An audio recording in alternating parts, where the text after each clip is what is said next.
Halloween forever.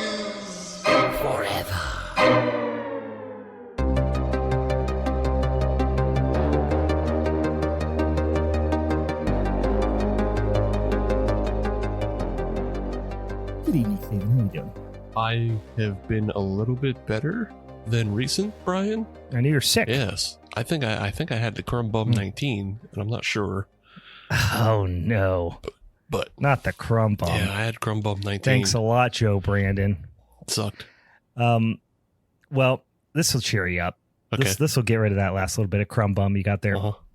Well, really, it was just kind of a thought experiment. I was watching this movie, this here Sharkenstein, which is terrifying, obviously, because a shark comes on the land. That's the one thing that's, doesn't, even though I'm scared of sharks in real life, I do not like the ocean. I do not like sharks. When my kids do the whole like, hey, Daddy, what are you scared of? Because they're scared of, ghosts or spiders or whatever. And I say, I don't like sharks. I'm scared of sharks. I don't like a shark. This movie, extra scary because the shark grows arms, comes on the land. Yeah. Right? It's all kinds of threats. In nature, you can stay out of the water. You're fine. But, I know in the ocean I'm fucked, right? If a shark's in there, because I'm a mediocre swimmer at best. So this shark is going to be all over me. But I know I could definitely run faster than a shark can move on land. Mm-hmm. But the interest, if we were to do a triathlon, I guess it would all come down to who's the better cyclist. Yeah. Well, boys and ghouls, do a not great minisode of Halloween is Forever. I'm Brian. I'm Crumb Bum 19. Was that a joke? I felt like it was kind of a joke. Was that a joke? I thought I'm not 100% sure if that qualifies as a joke. Was that a joke? I don't think I worded it great. I need to punch it up. The joke is sharks can swim faster. Yeah. But of course I can run faster than the shark. Right. So in a triathlon, all it really comes down to is who's the better cyclist. Yeah. Of course, I'm the better cyclist because a shark doesn't have legs. But what if this one That's used its arms, but Yeah. See, that's the thing is I'm trying to talk. I shouldn't even have mentioned the arms. Guys, we'll punch it up. I promise to do better next time. This is a punishment episode, so I guess the audience deserves a little punishment as well. Punishments all around. Punishments for everyone. Bend over, drop them drawers, because we're going to paint that back porch red this episode, guys. So we are talking about Sharkenstein from 2016, a film that was bestowed upon us, a punishment that was handed down by our good friend Dan, who's here with us in the Discord. If spoiler alerts abound, but last episode, which was of course our March Showdown episode, we talked about Victorian horror, and our Patreon pick was by Dan. The Patreons won it. And of course, Dan was to the victor go the spoils. So he was given the opportunity to punish us. And he did. He came through with that punishment. He didn't pull any punches. He didn't pull that swing, right? He didn't short arm that swing with the paddle. He really laid into our backsides here. With, like I said, 2016 Sharkenstein. I will tell you, I was surprised to learn this was from 2016. If you'd have told me 2006, I would have believed you. But we'll talk a little bit about the filmmaker, and that's I guess his style a little bit. Just crank out dog shit movies as fast as humanly possible.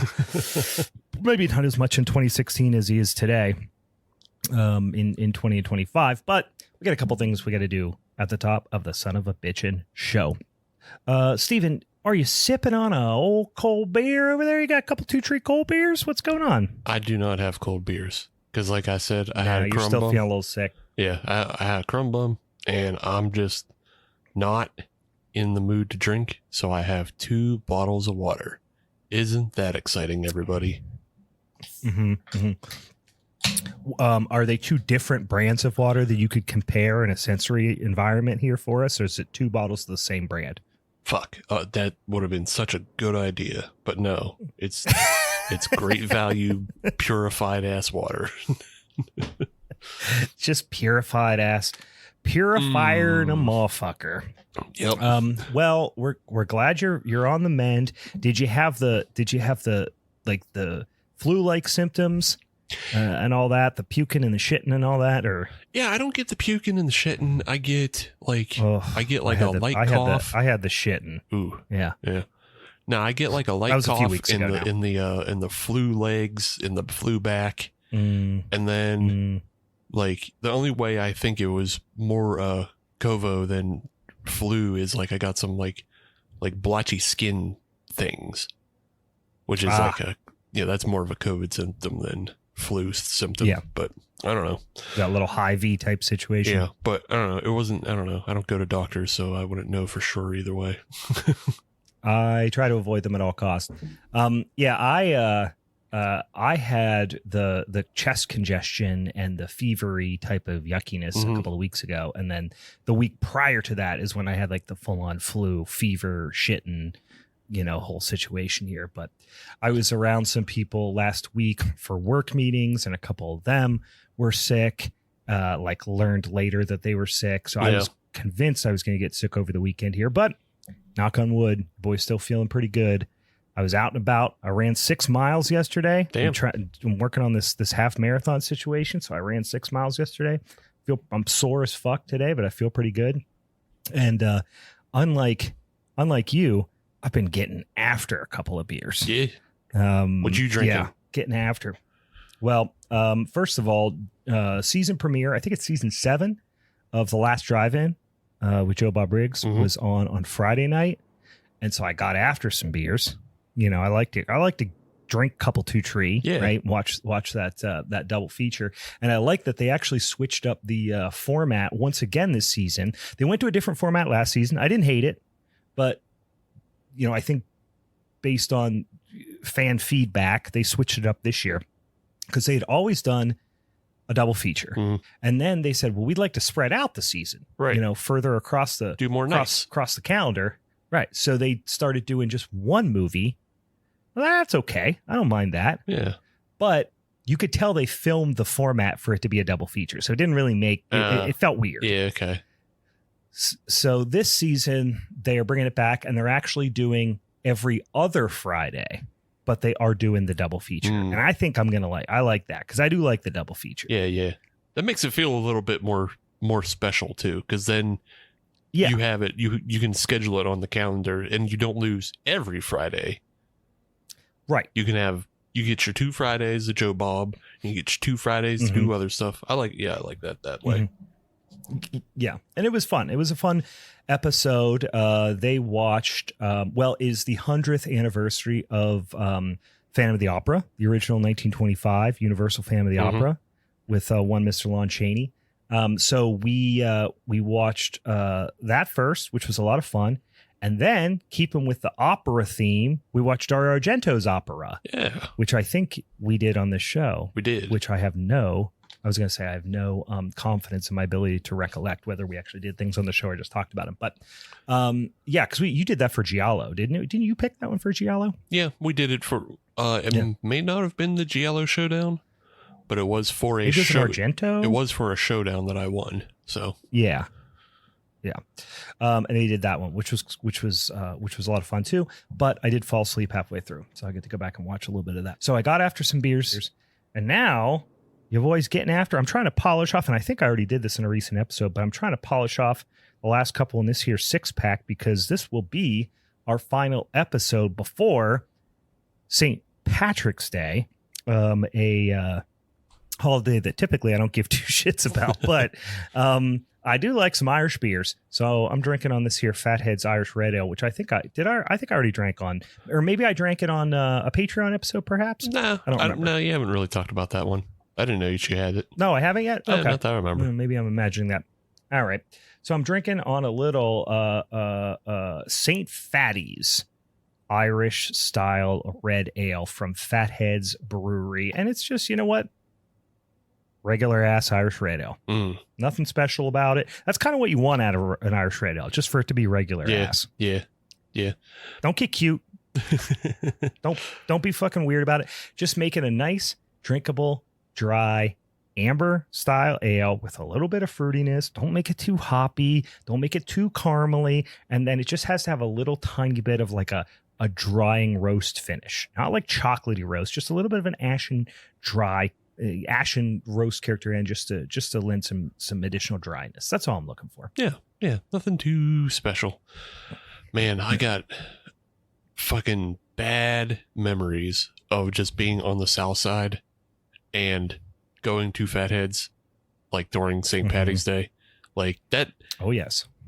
That's a place I feel like on the one hand they should close down during St. Patty's because they're not usually that kind of a rowdy place. It's a place to go get sandwiches and beer and like Fatheads. Yeah. It's not a place to get fucking absolutely blotto blackout throwing shit Go in the down to streets. Smokin' Joe's. Yeah. Go down to Mario's. Go to Smokin' Joe's. Yeah. That's the place you want to get blacked out and get into a fight. Yeah, exactly. Yeah, and that's why, I mean, I have not been out drinking on St. Patrick's Day oh man, I honestly would really have to think long and hard to the last time I actually was out drinking in public on St. Patrick's Day. You know, we'll have some people over. I might even make a corned beef and with some cabbage and taters. Sure. My wife's family, extraordinarily Irish, and a bunch of illiterate, filthy Irish locusts, the whole lot of them. I don't celebrate that type of behavior, right? But no, I do like some Irish beers. I mean, you know, any excuse to drink some beers during the day, that's always a lovely thing. But I can't remember the last time I was actually out drinking on St. Patrick's Day. All right, so I didn't have a drink. Yeah, but I do have a recipe, and so maybe that'll be my contribution to the drink segment. Is I want to pass down this recipe for the younger crowd who may be listening and still goes out getting fucked up. You go to Mickey D's, okay? And now this is for people. I like where your head's at already. This is for people who ain't Irish, but like going out, getting drunk, and get fucked up. You go to Mickey D's. You get a small coffee, black. You get a medium Shamrock Shake, mint. Oof, love it. Mix them two together. Put them in like a 20-ounce bottle, and then. And then you just fill the rest with Telemador. Wait, when you say a 20-ounce bottle, for some reason, my head went to like a Gatorade squeeze bottle like you're on the sidelines of a sporting event. Yeah. You can do it that way. I'm trying to think what I used back in the day. I think what I used actually wasn't not a 20-ounce, but like a liter bottle of Arizona iced tea. Like the big, the big plastic liter bottles of Arizona. I used to empty those out and then fill it back up with Shamrock Shake, Irish whiskey, and fucking coffee. That sounds delightful. It's fucking great. I love all those things. Yeah. I wouldn't say I love Irish whiskey. I'm not a big whiskey drinker in general, but I enjoy it, but I don't drink it that much. And I like a bourbon typically, because you know me, I like a bourbon and squirt. Yeah. And if I could get a bourbon and squirt, with the right shape of white trash ice and a hot dog shop cup, that's my cocktail of choice. But Irish whiskey that's shooting whiskey, right? Because it's just it's very mild. It's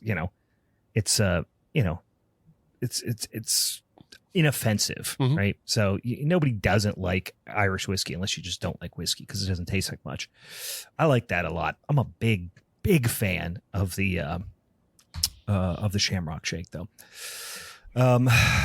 Guys, in case you didn't notice, we are stalling for time because this movie doesn't have a lot to talk about. But we gotta. It's only like an hour and 15 minutes, and it's exactly what it sounds like. It's an hour and 15 minutes, and it's boy, bad. they are stretching. Yeah, they're stretching that hour and 15 minutes too. This movie could have been 40 minutes, and about 30% of it is stock footage. So.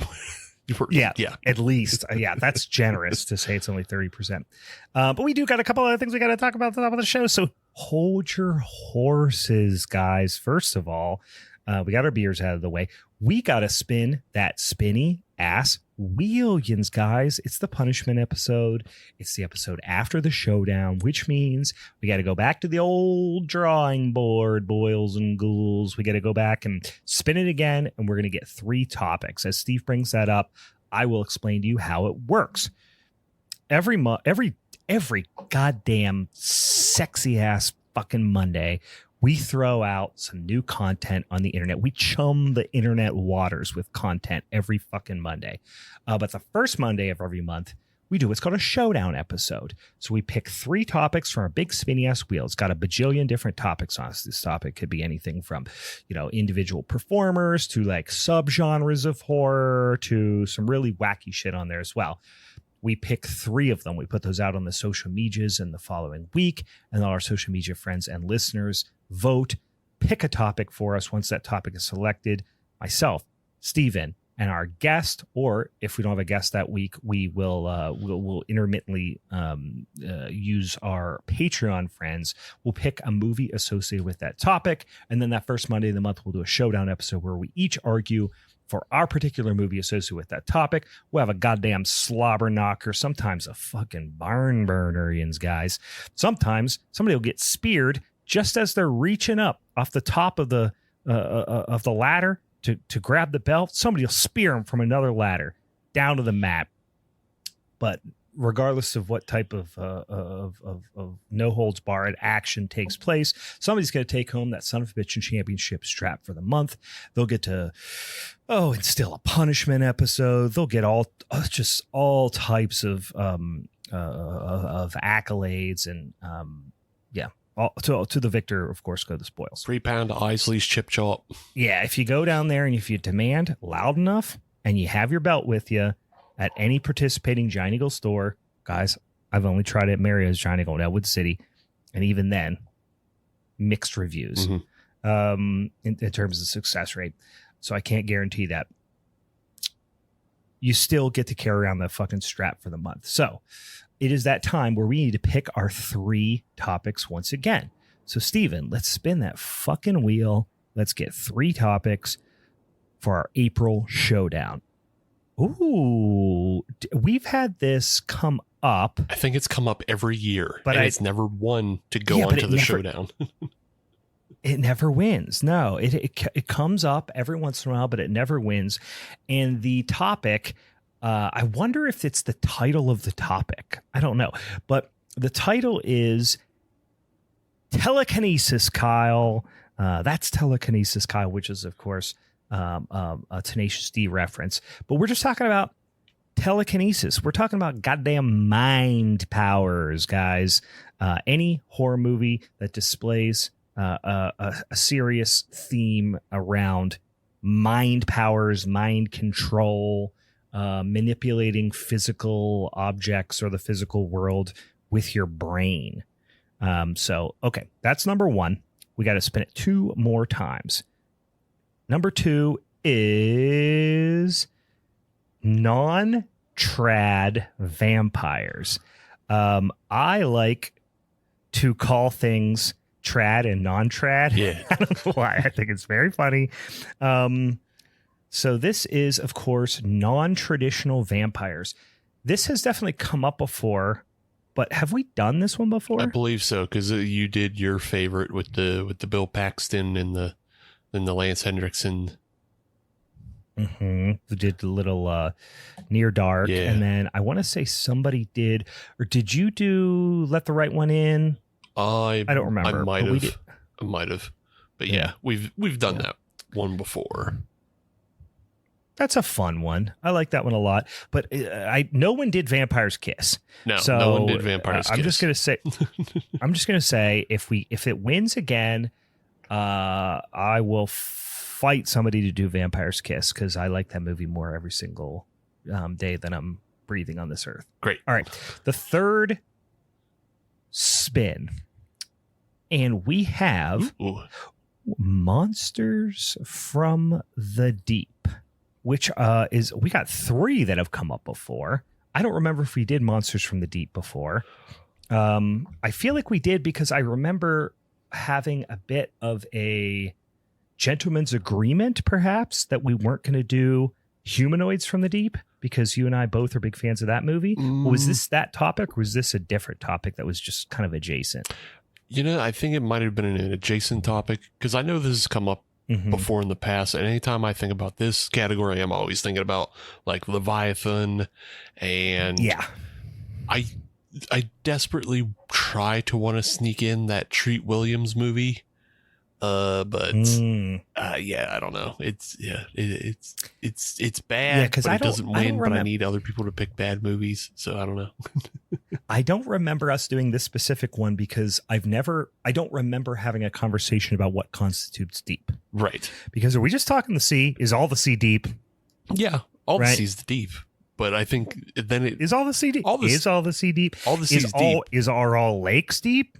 I think are all rivers deep? That's where we would get into it. Is like how deep's deep. How deep before it is deep. Yeah, that's why I don't think we've done this one before, because I don't remember having that conversation. Anyway, check out on our social media feeds. If you go on the X, fuck the X, don't go on the X. If you go on Blue Sky, I don't know if we even can do polls yet on Blue Sky. Nope. If you go on Instagram, that's where it is. Which it's really funny. We'll put this out here on Instagram. I used to post like every day for years and years on our Instagram, and I've just been avoiding social media like the plague, because obviously in our current like political environment, we have like a fucking psychopath as the president. And let me also preface this by saying all politicians are pieces of shit. Fuck all politicians. Don't ever trust a politician. If you trust a politician, you're stupid. But this particular one we have in the White House right now is a real fucking psychopath. And I can't be on there for more than 5 seconds, or I start to have homicidal fantasies about every person I pass on the street.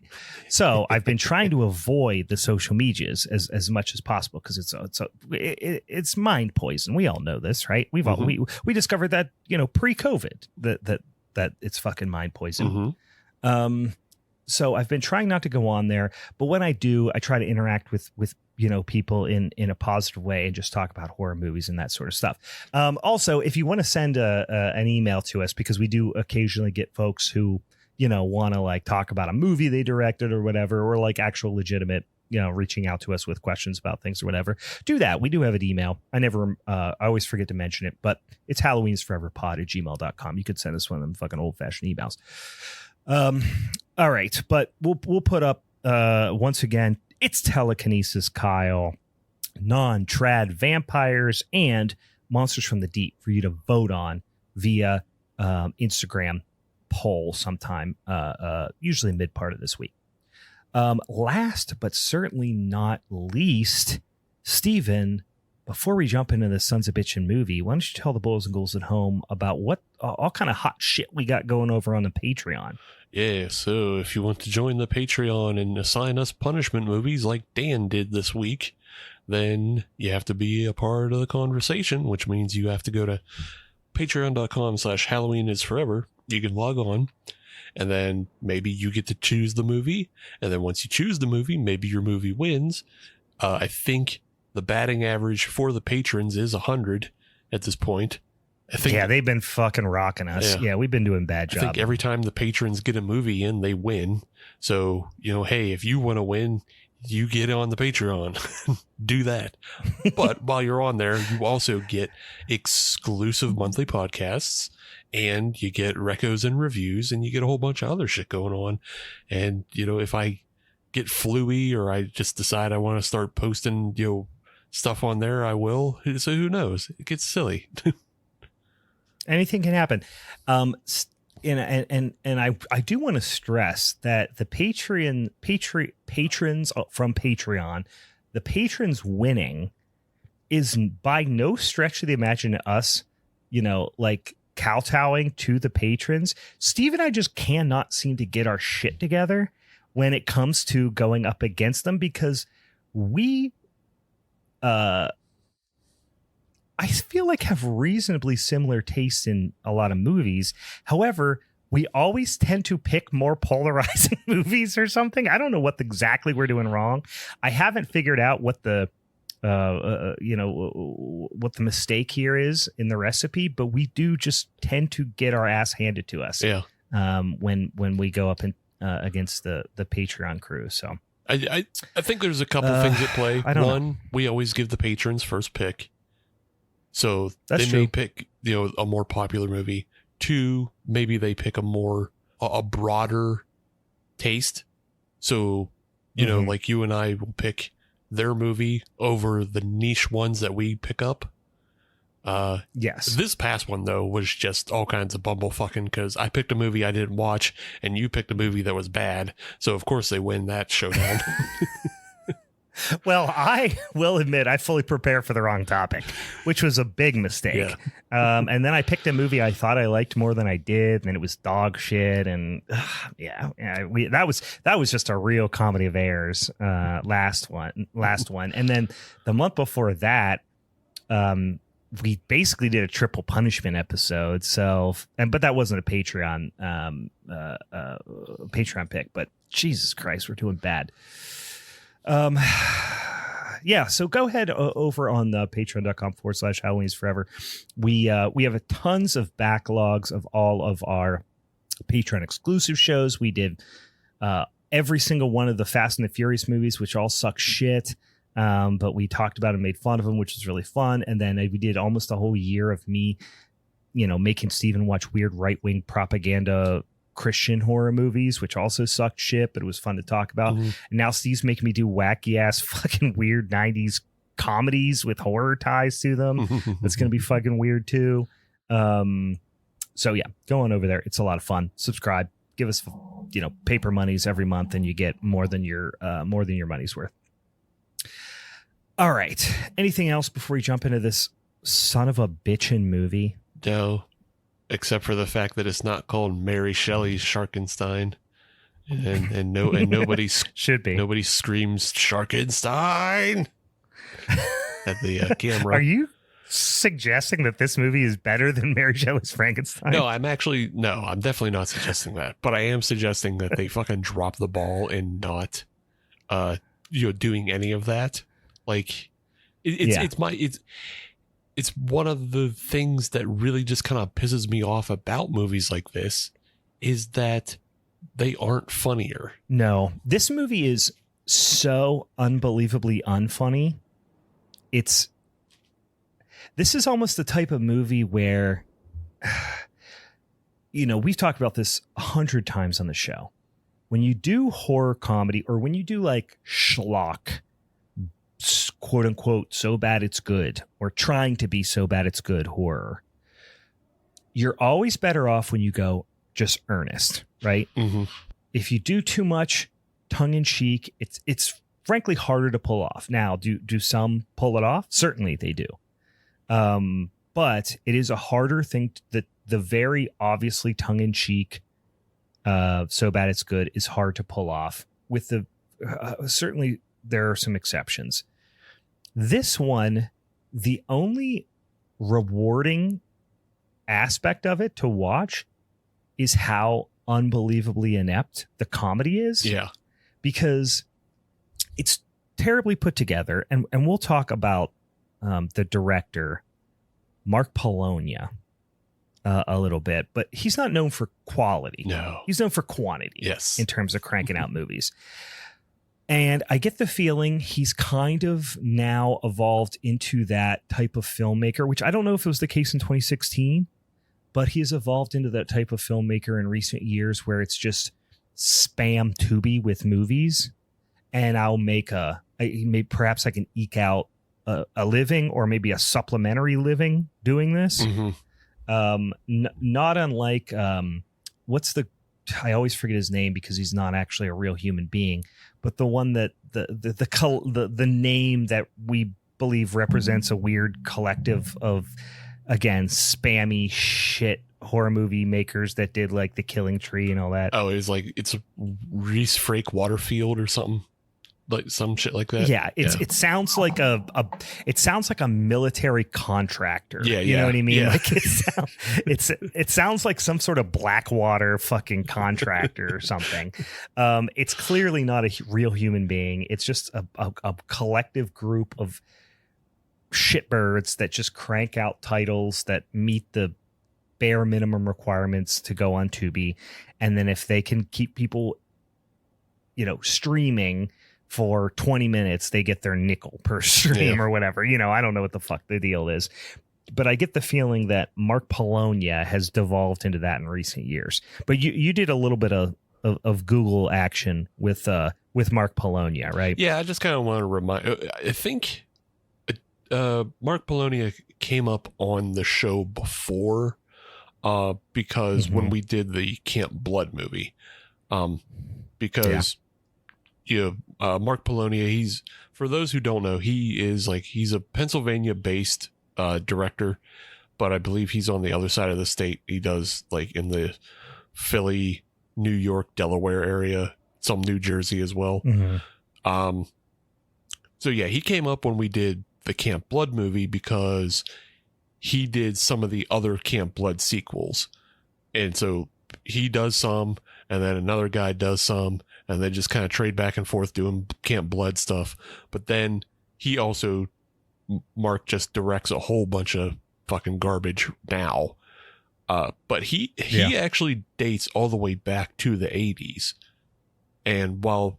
Oh, yeah. He's been around quite a while. So while Reese Frake Waterfield, the arms munition contractor, is recent with their kind of just outpouring pipe of garbage, the Polonia brothers have been at it for a long time, and I think Feeders from 1996 is kind of their most notorious film.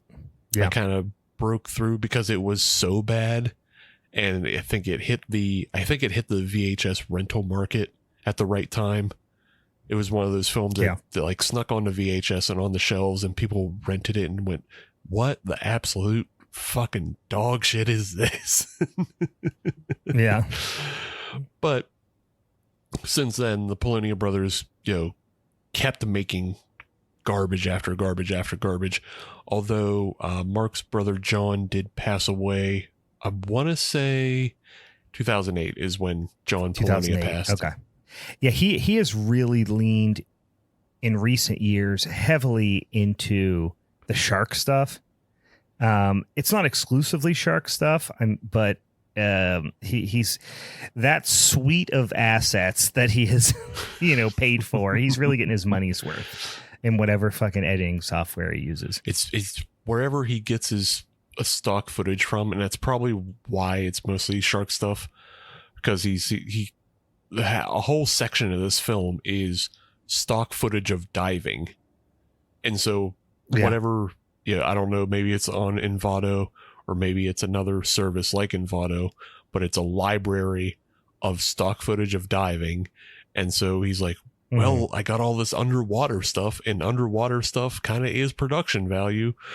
Better put it in there. And then I just have my goofy little Street Sharks puppet that come in and fucking bite.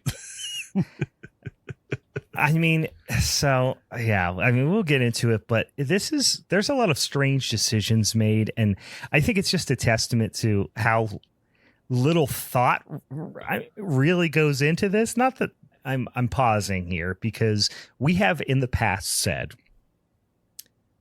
hey, look, they made a movie. You know what I mean? Like we have said, like we've watched some really shit movies, and we try to put like a critical eye on them and say, like, hey, where's the value in this film, right? Look, they did it, and kudos to them for going out and doing it. This movie, perhaps more than almost any other movie that we've seen in a while, Fish Piss, I think, would be in a similar boat, where I'm like, yeah, they made a movie, but should they have made a movie? See, the answer is probably no. You just shouldn't have done it. You did it. I honestly think we'd all be better off if you hadn't. See, I am of a more discerning, I don't want to say discerning eye, but a more... I was going to say, is discerning the word you want to use? I think it is. But essentially what I really am is I'm giving more grace to the guys who made Fish Piss, who also made Shrek Crack. They are engaging in making just shit art. Like it feels less cynical. Yeah, and that's really what it is. Like the Janus Click guys who, they make Fish Piss and Shrek Crack and a bunch of other just like really goof ass short films. They are engaging in digital shit posting. I don't think they care if it comes out good or not. They just want to do, art for the sake of art. It's like going to a noise show at Garfield Artworks. Sure. You're just watching digital noise, and maybe it makes you laugh. Maybe it makes you feel something. This, I think, is even more cynical than like the Camp Blood movie we watched, because the Camp Blood movie, for sure, we watched, even though it's a lot of the same people involved back and forth with these films, because it's all, Westchester, PA or whatever. The guys who made the Camp Blood film that we watched is done as like a bunch of friends just hanging out doing camping stuff, and they're having a silly time. Yeah. And like, the props are cheap and the story's kind of bad, but there's still that element of like friends just having a hobby. And they're like, it feels like there's some camaraderie. It feels like the people who are making it care a little bit about it, or at least care about hanging out and having fun and making a movie. Right. And they're young. Most of them are young in that film. This feels really cynical because we know Mark Polonia has been at it for 40 years. He's like there, and he stepped up his release schedule of putting out like 10 movies in 2024. Like, that's insane. Yeah. So it doesn't. Yeah. I think you're right on the nose when you say he's just spamming Tubi of throwing releases to get out there, just get on Tubi to get his fucking nickel back of from however many watches he gets. And that's why it's like super cynical, because there's no art behind it. It's not friends having fun for the most part. Like, it is, but it isn't. It doesn't feel like it. It feels like the people who are in this movie do not want to be there. They can't wait till the day's over. It was all shot in a day, obviously. And they don't want to be there. They can't wait to get out of there. They're not aspiring filmmakers or actors. I don't think they're just like, they answer. Maybe they're aspiring actors, but they answered an Indeed posting, and they said, we'll pay you $50 if you come out for the day. And that's what they got, right? And some of them might be involved, on a deeper scale, where they might, it might be a friend or a colleague and acted on different movies. But there's just absolutely this is a joyless movie. Yeah. It doesn't have any kind of like love behind it. It just has a thing of like, I've called up the same people again to come out and just make another one of these fucking movies, because it only takes 8 hours to film one or something. And then, hey, I'll slap the rest together with, with my stock library. And it's just kind of like, why is the money really worth it that much? And from what I've heard, it's not going to be. Like, Tubi's actually going to be more discerning with how they pay people more, and like indie filmmakers are going to get paid less going forward. And I think it won't be worth like spamming with a bunch of shit movies now. So I don't know. Yeah, perhaps in 2016 and even in recent year, I think he's released about 9 shark movies since this, at least. All right, let's jump into it a little bit here, because there are some fun moments to talk about. But yeah, the production of the movie feels entirely joyless. So it starts out, right off the bat, there's some interesting decisions, because it starts out in the winter of 1942. Okay. And I'm impressed right off the bat, because I'm like, how did they afford a real nuclear sub, for the scene? No, it's the fucking stupidest, worst like effect ever. It's like the top of a sub. Like, honestly, I think I can make something that looks roughly as convincing in PowerPoint. Yeah. But then they do this like reverse splashing, but the splash is clearly a small scale splash that they've blown up to make like look large, you know, so the individual like drops are like half as big as the sub. The drops are half as big as the sub. The footage is pixelated to shit, and the sub, like you mentioned, it's basically just a JPEG cutout, and it still has kind of the feathered edge of the background it was cut out off of as a halo around the sub.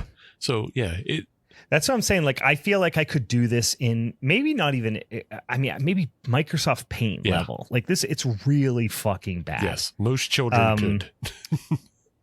Yeah, I mean, I think I put in my notes later on somewhere through, like, there are a lot of the special effects, with the exception of the puppet, which, you know, somebody made that puppet. My children, who are 8 and 10 years old, could definitely do better on their iPads over the weekend. They really truly could. And there's nothing to say that Mark Polonia's kids aren't the ones who did this either. That's true. I like to imagine Mark Polonius has no loved ones.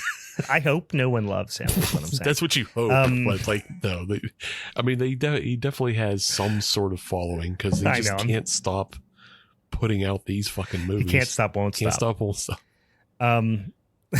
can't stop, addicted to the grind. Fucking dog shit film. He's addicted to making the worst fucking films ever made. So here's the idea. The Nazis have got the brain and the heart of Frankenstein's monster. So this is a world where Frankenstein's monster exists, and also World War II exists. Not Frankenstein, not Mary Shelley's Frankenstein. We're talking about the actual Frankenstein. Dr. Frankenstein and Frankenstein's monster exist in this world. The Nazis got a hold of the heart and brain. I think it's worth calling out as well that the people who are performing in this movie, acting is not their primary source of income. I feel very confident in saying that. Can't be. Most of them, I would not be surprised to learn that this was their very first time. Yeah. Not only on screen, but just acting at all in anything, delivering lines. I wouldn't even say that most of the people in this film have ever had a customer-facing job to begin with. I would take it another step further and say that double-digit percentage of people in this movie can't read.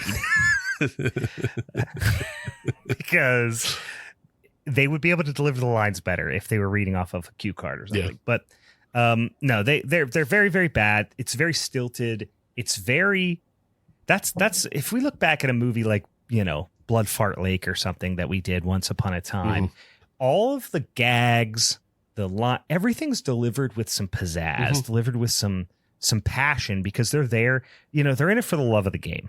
Because they're actual feeder kids. Are not. They're actual feeder kids. They are, and they have no fucking money. They love it. Of course, which is great. In that instance, makes it way, way better. In this instance, these people, they do not seem to want to be there. These people are 57. They're showing everybody in this movie is 57. Steve, I guessed exactly 57 for one of the characters. Skip.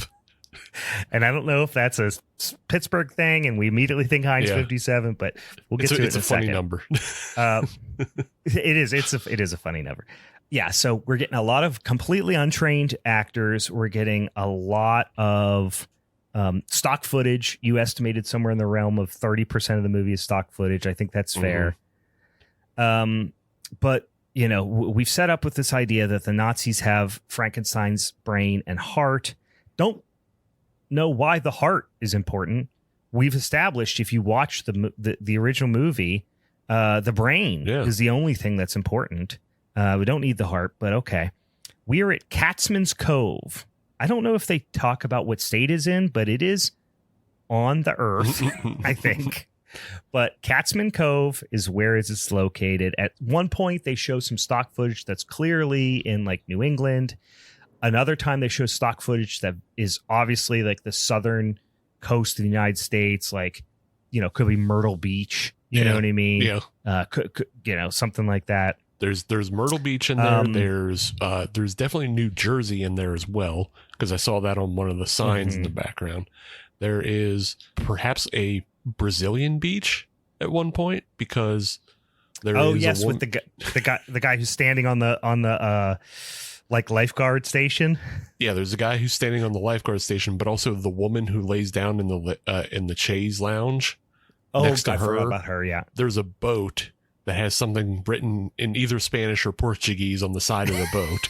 So okay, yeah, that was a weird scene. I'm interested what your thoughts are when we get to that scene. Who that woman was, and did he pay her, or did he buy the rights to her likeness? No, he bought stock footage, and I can tell you why it's stock footage that he bought. Yeah, because I mean, do we want to do it now, or just because it doesn't matter?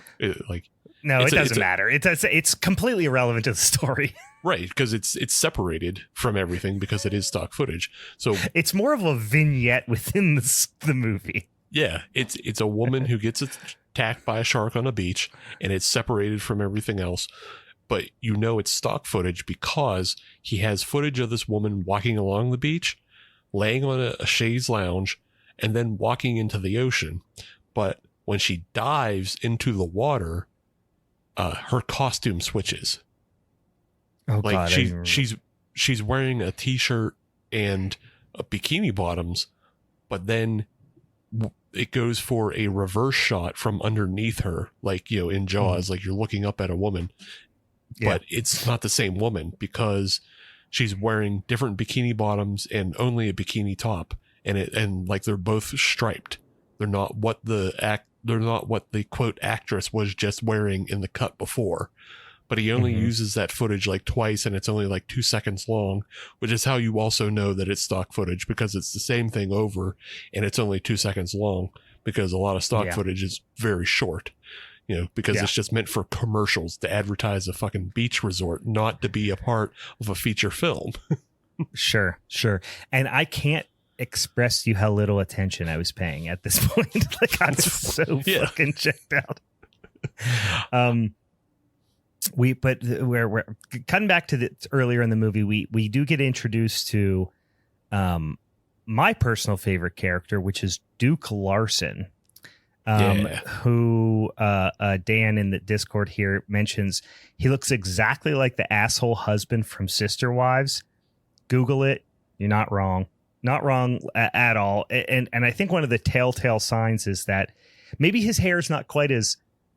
I was just looking at a picture of the asshole husband from Sister Wives, and his hair looks a little bit like ramen noodles, like uncooked ramen noodles.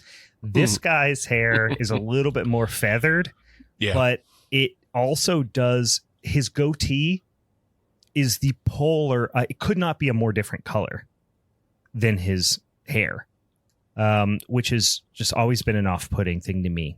Just gives some big Hulk Hogan vibes. When I see a person who has like bleach blonde long hair and a dark colored goatee, I assume they're racist.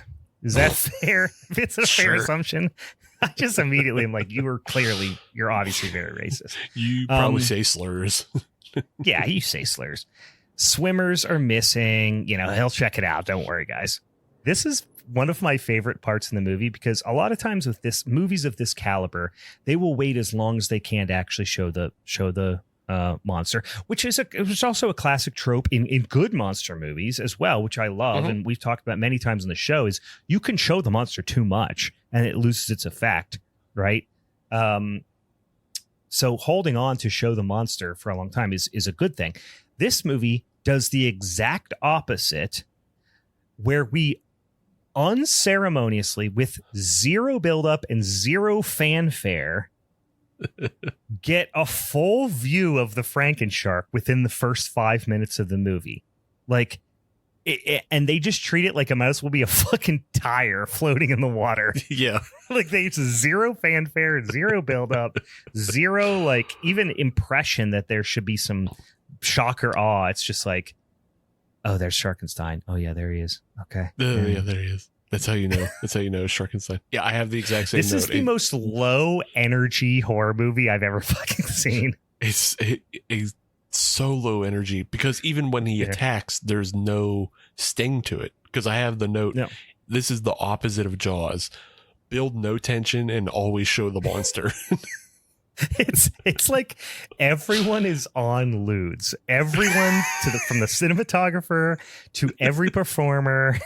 It is just everyone is just concentrated on keeping their heart beating. Lewds is impossible because we all know all the lewds got done in the 80s. This is a film made on nitrous. This is a film where everybody cannot stop huffing. Yeah. Yeah. They're all huffing nitrous or ether or something. It's like they are just on their fucking they're just trying to stay conscious. Yeah. Just trying to stay conscious. That's, oh my God. That's why that character is nonverbal. Which also that character, the nonverbal character in this, is also the director. So that's why he's nonverbal. He has fucking gassed his brain out at this point. Yeah, he's got brain damage. Yeah, it was interesting because I did look up before we jumped on and saw. I was going through some, I saw that that's the director, but which was made total sense, but it was also kind of disappointing because we get introduced to it in a second. But I was like, I hope that because they only have one boat. Okay. Yeah. And they keep showing this boat, small boat, even by like it's not a little dinghy, like it's a boat. It's just a regular boat that your friend who has a boat might have. It's a regular lake boat. It's not a yeah. It's not a pontoon boat. It's like a boat you might have to go tubing, or water skiing on. You know what I mean? And in my mind, I was like, oh, that guy. Before I realized it was the director, and it still might be the reality here, is that like he won't let anybody else drive his boat, but he's going to let them use it for the movie. So he's like, well, we have to have him in the movie if he's going to be the guy driving the boat, but he doesn't know how to say lines, so let's just make him mute as a character. Yeah. Which would have been funnier, and I'm sorry that's not the reality. But it still could be Mark fucking whatever his last name is. I've already forgot it. Polonia. Polonia. It might be Mark's boat. And I frankly would love if it was Mark's boat because he bought that boat with his tubing money. and I would love. What's that? Well, and now the boat is probably some sort of write-off because it's been in a movie. I like that too. Yeah. I hope the boat is called like Tubi Shark or something like that because all his fucking, Tubi Shark movies paid for that fucking his 20 movies. He saved up $20,000 to buy that used boat. He made $1,000 per movie times 20 movies. He bought a used boat for $20K and he named it Tubi Shark. It's to be rich or not to be rich. Yeah, I hope so. Some sort of fucking pun. There's a pun. Yeah. The other guy, the Duke Larson, is the only other person allowed to drive the boat. And I think that's because him and Mark just do movies together all the time. Like, this Ken Van Sant is who plays Duke Larson.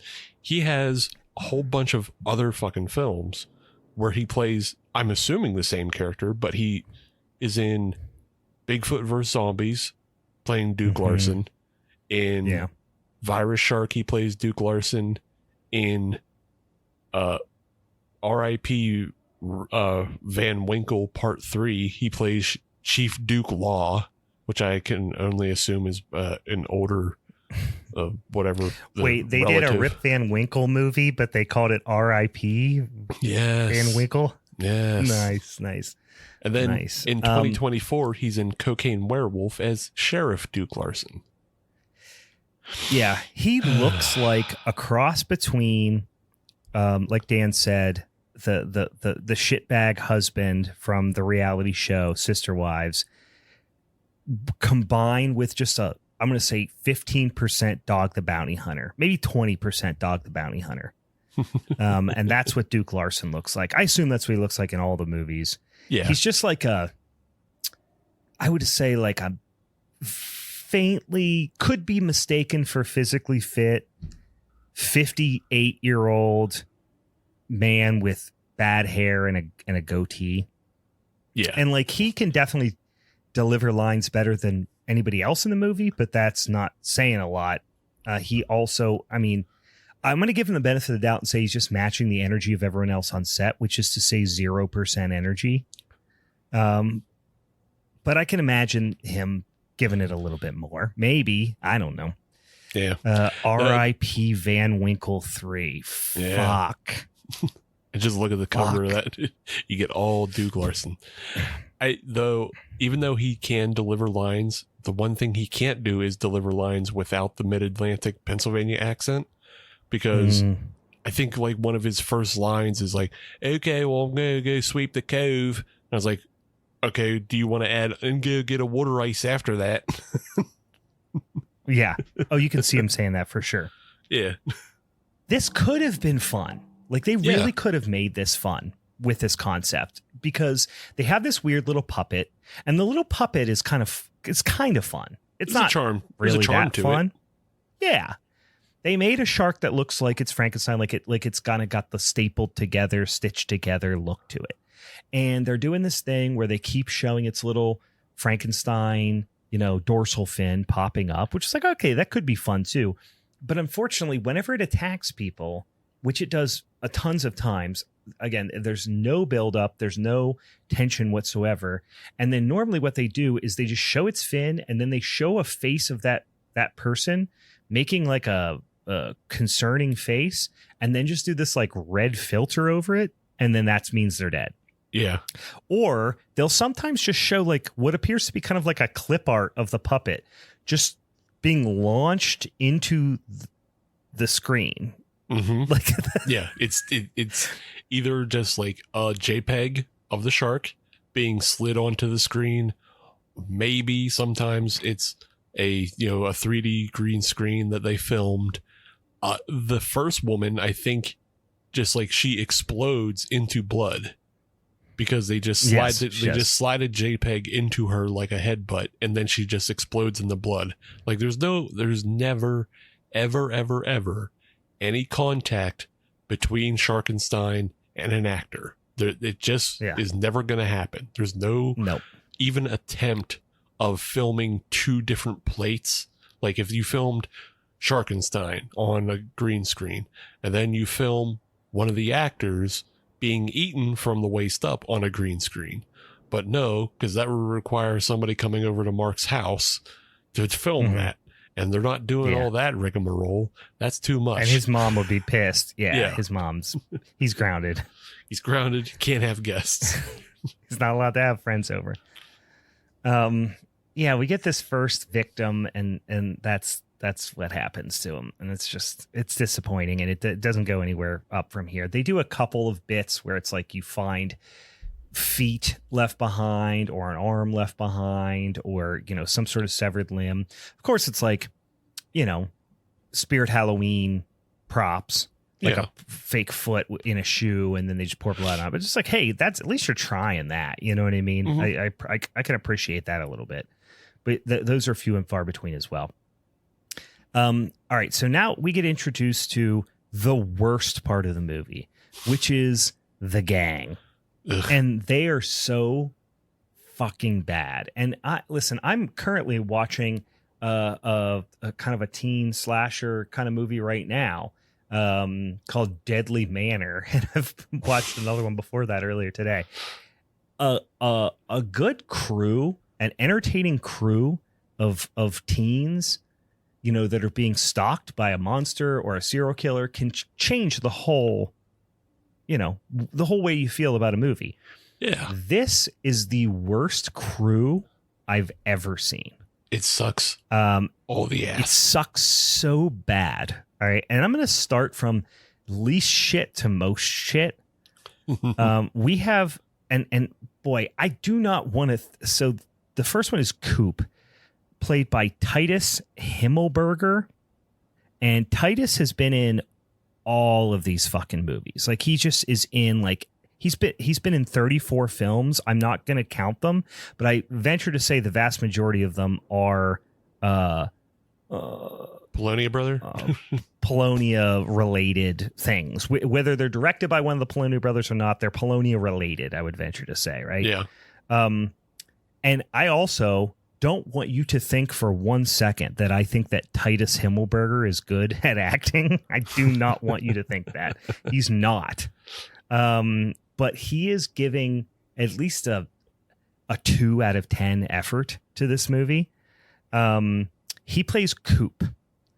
Coop's whole character is he's like at first he's the guy who's like obsessed with his phone and he just looks at his phone. But then he also becomes like the tech guy a little bit, which also doesn't make a lot of sense. In a film where nobody can read, having a phone does make you the tech guy. That's true. That's fair. Yeah, he's the only literate one of the group. Then you have, and honestly, this might be a tie for the worst. It's between Greta Volkova, who plays Madge, and James Corollis, who plays Skip. So Greta could not, like, she's incapable of displaying emotion. Yeah. It is the most flat line delivery I can think of in a movie, honestly. I can't think of something that's more flat than this for an entire movie. She seems the most of not wanting to be there. She does not seem to want to be there at all. That, like, she made a mistake, but also she goes on and makes more movies with these guys. So I don't know. Yeah. Maybe she just the one day, it's only a 1 day shoot. Maybe that 1 day was off for her. Yeah. I mean, she's in a lot of Mark Polonia movies. She's also in a movie that's like a guy directed, which I refuse to believe this is a real human being. His name's Ron Bonk. And there's no way Ron Bonk. There's no fucking way Ron Bonk exists. He's a director of 8 movies. He seems to have a very similar type of career to the Polonia brothers. So that's why I'm like, he doesn't exist. But these type of guys, these, Joe DeMuro, Mark Polonia, like that, those are the type of movies that she's in. Yeah. Again, she does not want to be there. What I'll give for Ron Bonk is he is more along the lines of Blood Fart Lake, in that his shit is funny sometimes. Okay. Like, all of his stuff is either it's literally either Amityville or Shark or both. Like, he does House Shark and then he does Amityville Shark House. Ron Bonk is a fucking maniac. I'll watch a Ron Bonk movie if you say so, but I don't think I've seen a Ron Bonk movie. I can't attest to all of them, but now I'm seeing, because I think he does do the same kind of cynical, just churn shit out to get it on Tubi, but I think he's funny sometimes too. Yeah. Because I remember laughing at House Shark for being so preposterous, and now I am interested in watching Kaiju Glam Metal Shark Attack. So, I mean, Ron Bonk, he's got a lot of movies. He's got movies going back to the early 90s. Yeah. So he's been around for a minute too. I don't want to talk about Ron Bonk. I don't want to. I don't why we are. Because of fucking Greta Volkova. She's very bad. She's done a bad job.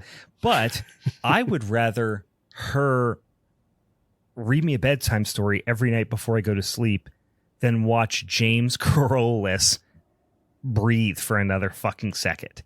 So he's played by a character named Skip. He plays a character named Skip, and he sucks so fucking bad. And it's not even that. I actually think he's giving more effort than the other two that I mentioned in line delivery sometimes. But he showed up to set, Okay. And they were like, you guys are going to be like college age, whatever kids. Okay. I'm going to say that Skip is minimum 47 years old. Yeah. You said 57. Yeah. I'm going to say I said that is a 57-year-old man. I said, I'm going back and I thought I said 57. I'm looking at my notes. I said he's minimum 47. Coop is 38, I'm going to say. Yeah. And Madge is probably in her early 30s to mid 30s. She's the only one that could maybe play like mid to late 20s, but it would be a bit of a stretch. The other two, Coop could not play 30s. It would be weird. And Skip is late 40s minimum. Yeah. So you have three people who are supposed to be a group of like teen friends who each of them are a decade apart at least. And they're all trying to act like they're college kids. And Skip, because obviously there's no wardrobe department in this movie. He showed up wearing completely appropriate attire for his age that you would see somebody walking around at like Idlewild Park wearing, a 47-year-old man in 2016, except for he went to, I imagine, a store, Walmart, and bought a cheap flat brim kind of hat and just put it on sideways. Yeah. It's like if you were playing, charades or a game with your like cringy uncle, and he was like, this is what a hip hop rapper does. Yeah. He would just put a hat on sideways for like a gag at like a holiday party. But that was his wardrobe that he brought to set that day. It's so much of the hello fellow kids type of just like showing up and like, this is what the cool kids would wear. And I couldn't figure out, is he doing a joke and he knows this is wrong, or is he doing it in earnest? And either way, I hate it because I just don't like all of his dialogue. I wish he thought it was good. Like, it would be better to me if I could think that he thought that was what a kid would wear in 2016. But I think it's even worse than that. I think that he knows it's not. And for some reason, it's even worse to me that he thinks that would be funny. Yeah. Yeah. You know? Yeah. Yeah. It rings of that like Gen Xer who is now, they're now old. Gen Xers are now old, and now they don't understand that they're not cool anymore. They have that. They spent all their life being the aloof cool ones, and now they're making the old boomer jokes. They're making the same jokes that have been made throughout history, and they don't understand how they morphed into this, how they are now the butt of the joke and nobody likes them.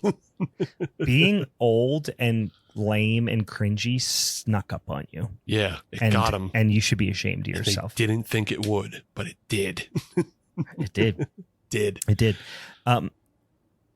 We get a lot of lines about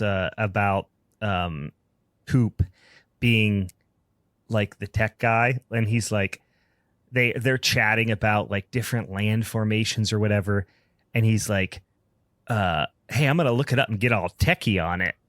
Which it's just written that's why honestly the dialogue like fits what Skip is giving to it, because I don't know how old Mark Polonia is. I mean, obviously we see him on screen. I would imagine in 2016, if I'm going to guess, he's in his mid 50s, maybe his late 50s, maybe his early 60s. I don't know. But this is written by him, and he is old. Yeah. You know what I mean? In 2016, he was quite old, and it just reads like a very old person wrote the script. Yeah. But not in a fun way. In a fun way. That's what I hate the most about this film and films like it, is that it costs nothing to write a good script. Like it's literally the one thing in filmmaking that costs like next to no fucking money. And just sit down and write a good script and learn how to craft something that makes sense, that has dialogue that makes sense. That's all. You can just do that on your own. You don't need other people. And this movie is so apparently slapped together, and just all the dialogue. I started trying to like follow the dialogue and try to follow the lines and like how it breaks apart. But then I was like, why? I'm wasting my time trying to pick this script apart, like when they didn't care to begin with. So it why doesn't deserve that much attention. Yeah. So like, why the fuck? I'm not going to waste my time. But yeah, I started to, and I was just like, and then I just came down on the note. All this dialogue is stupid. What is that squealing sound in the background? Because like while they're talking, there's just this squealing noise in the sound mix. I'm just like, you know what? Yeah, don't try to follow the script. What's wrong with you? All of this is stupid. Just try to figure out what that squealing noise is now. Try to figure out where he got his stock footage from. Was it Pond 5? That cost too much money. Yeah, you have one job right now. It's to solve that problem. Yeah, please.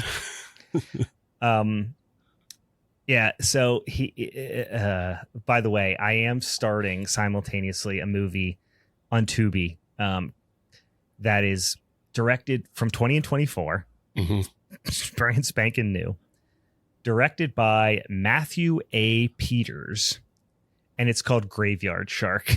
Hell yeah. And the clearly AI generated art on the kind of intro screen here has a jacked shark in a fucking denim like cut off vest like howling at the moon by a grave in a graveyard. It looks fucking awesome. Already I'm 1 second in, production value is blowing this movie out of the water because they employed a fog machine, so at least we know we have a fog machine. Yeah. Anyway, we learn how dangerous this shark is because this shark eats great white sharks, and we all know great white sharks are the most badass of all sharks. So we get introduced to Klaus. Klaus was apparently a Nazi scientist who wants to fulfill the final, this final experiment that was happening within the Third Reich or whatever, where they are going to put the brain and heart of Frankenstein into a shark. Right. So here's the weird thing. And I get what they were going for here, but man, they do a bad job of communicating it. We've already seen a quote unquote Sharkenstein on screen. Right. He's already killed multiple people, right? Yeah. Oh yeah, that's the screen. It's the exact screen. That's the exact image, Steve, that you put in the chat that I was just looking at here. Doesn't it look sick? I mean, it's not going to be that sick because that looks like Gothic Street Sharks, which is my jack off wildest material. Dreams all coming true. Well, I wasn't going to say that, but fine. Yeah, sure. I'll admit it. No, but it's not going to be that good. Anyway, we've already seen a Sharkenstein on screen, right? But now Klaus is apparently making a Sharkenstein, and we're like, so was that was your first attempt at Sharkenstein? So there's a lot of confusion about, are you making multiple Sharkensteins? Was the first Sharkenstein just a shark, which we come to, I guess, realize that the first one was just a combination of all the most dangerous sharks, but now he's got his ultimate Sharkenstein he's going to make, which he's actually going to put the heart and brain of the monster in. And it feels like they obviously, more ways than one, they fucking blew it, because this very simple thing that they wanted to pull off, they've already fucking blown it by creating this confusion between what we're seeing on screen and like what is happening, via the story. So it's clunky as all fuck, which, I mean, good God, it's the least surprising thing in the world. But The very simple fix, like you said, there is already a technical Sharkenstein that we've seen, but that Sharkenstein has the brain of a shark. The very simple fix is when you put Frankenstein's brain into the Sharkenstein, now he can talk. Yeah, or here's what I was thinking, which would be even more fun. Instead of, oh, this is a shark that's made up of all the most badass sharks, put it all these villains from history are going into the brains of multiple sharks. So you have the fucking Hitler shark. You've got the Genghis Khan shark. You know, you've got the Napoleon shark. That would be much more fun. Of course, that would take way more effort than he's willing to put into this movie. But that would have been a lot more fun. Yeah. Dan said a Trump shark. Yeah, put the fucking wig on him. Now, this is 2016. So at this point, we were probably still thinking there's no way he was going to become president, but we were sadly mistaken. Update on Graveyard Shark. It's already better than Sharkenstein because we are like 3 minutes in. There is a sick ass full body costume of a badass. Essentially, okay, so what you're seeing in that picture there, they made that into a costume. Yeah. But you can't see from that angle. It's a hammerhead. It looks fucking sick. It's got a studded jacket. And we already saw boobs, and it's like 2 seconds in. This movie's infinitely better. Sick. Take some notes, Mark. Anyway, Skip is just saying things like a 50-year-old who's pretending to be like, as we got further into the movie, I started like imagining in my head that Skip actually was like a 50-year-old that was pretending to be like a 20-something to hook up with 20-somethings, and that he was like a fucking weird predator. And that was the scariest part about the movie, which was a subplot that wasn't part of the movie that I made up. I mean, it's what I assume too. It's just he never interacts with anybody else aside from the two people in the car. Like, I assume the whole plot was, I don't know why Madge came along with them, because neither of them want to bang Madge, and they're not like, they say things like their comments, which, you know, you would get like sexist comments in a movie like this, right? Their comments are more like inappropriate uncle comments, or like your dad's weird friend comments. You know what I mean? Yeah. But in any case, like, I don't know why Madge hangs out with these guys, like, at all. Like, are they related? It doesn't even matter. But I assume this was a plot by Skip and Coop to go scam on like spring breakers, because they were just going to dress like college students and hopefully maybe hook up with one that was drunk enough, you know, and buy, like, they would go buy kids beer at the Finger Lakes is what I assume this whole plot was. But you know, we're not seeing that fleshed out as a movie. They get distracted and wind up in Sharkenstein's lab somehow or whatever. I don't know. They literally just want to hang out on this boat. That's what they're here for. Yeah. 100%. There's no other scamming to be had. They just want to hang out on a boat. They just want to hang out on a boat that none of them own or can drive.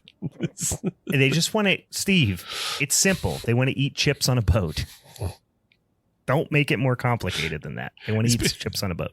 How do these people get a driver's license? I don't think that I imagine that most of them got dropped off by their parents. We do get introduced to Hoskins. Again, Hoskins is played by the director. He doesn't talk. It's not funny. Also, like I said, it's not a charter boat. It's literally like this guy's boat. It's just a guy's boat. Like, if you saw this boat parked in someone's driveway, like on a trailer, you'd be like, that seems appropriate. You know? That's his vacation boat. Like, I said the Finger Lakes because that's why I assume Mark, you know, I'm pretty sure Mark lives somewhere in the Philadelphia area, and then the boat has a New York registration. So I assume he goes north up to the Finger Lakes for vacation time, and that's where he's got his boat stored at. And that's where they went and filmed for the summer. oh yeah, we just go up there to Finger Lakes. If you go in there and you put on a fake mustache, you can go get multiple samples at the wineries up in the Finger Lakes. They don't say nothing. They don't check your ID. They probably know it's me, but they don't say nothing. I take off my shirt. I put on a new shirt and wear a different hat. They let me get all the samples I want. He's visited every single winery in the Finger Lakes, never bought a thing. He treats it like Costco. He just goes in and gets all the samples and leaves every day. Different shirt, different mustache.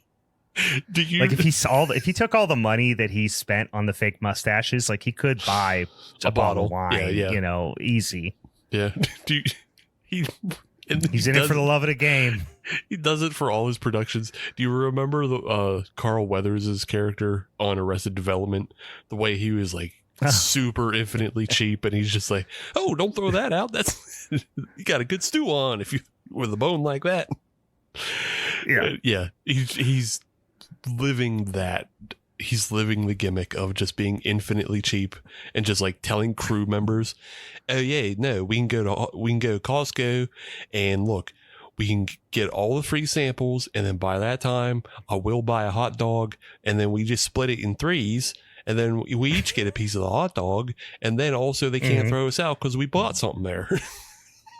It's a big hot dog too. Yeah. It's not like a regular size hot dog. It's not a regular size one like you get at the Eggs game down at the link. It's much bigger. It's way bigger. Skip also, one of the other reasons I hate him, he always has that like old guy chunk of like spit / phlegm in the corner of his mouth. You know how like there's certain old guys that always have that phlegm, like it's spit. It's like collected saliva, but it's like thicker and white. And it's like in the corner of your mouth, and it's because they let it dry. It fucking sucks. I had a basketball coach when I was in like 6th grade that would always have that, and I just the whole time he's talking, I wasn't listening to a fucking bit of direction that he was providing because I couldn't stop looking at that fucking chunks of spit in the corner of his mouth. So yeah, they're just boating. There's a lot of just images of them like begrudgingly freestyle stroking in the water. Literally zero fun being had. They had some chips. That was like the most fun that it seemed that they had, where they did eat some chips on the boat. Unfortunately, they both Skip and Coop take their shirts off, and they're just oh no, they're both hairy and pale. And out of shape. To Coop's credit, he's in pretty good shape, but he is very hairy and very pale. Yeah. You know what I mean? Skip has the body of a 50-year-old man. Yeah. You know what I mean? Like he's got an old man paunch. It's difficult. It's difficult to see him as anything but a 50 to 60-year-old man. Yeah. And he's just, that is, like, I don't know what that is supposed to be. Who is that for? It's not for us, obviously. It's not for anybody. And, like, why do that? Just, Mark's like, all right. He's also like... Is Mark, like, on set, like, all right, let's pop them tops off, boys? I think he is, because here's the thing. He's obviously self-conscious about the way he looks. He's always trying to sit and lay in positions that like make it look like he doesn't have an old man paunch, but he super does. Yeah. It's just like, I understand you're trying to minimize the old man paunch. Yeah, you don't want that on film.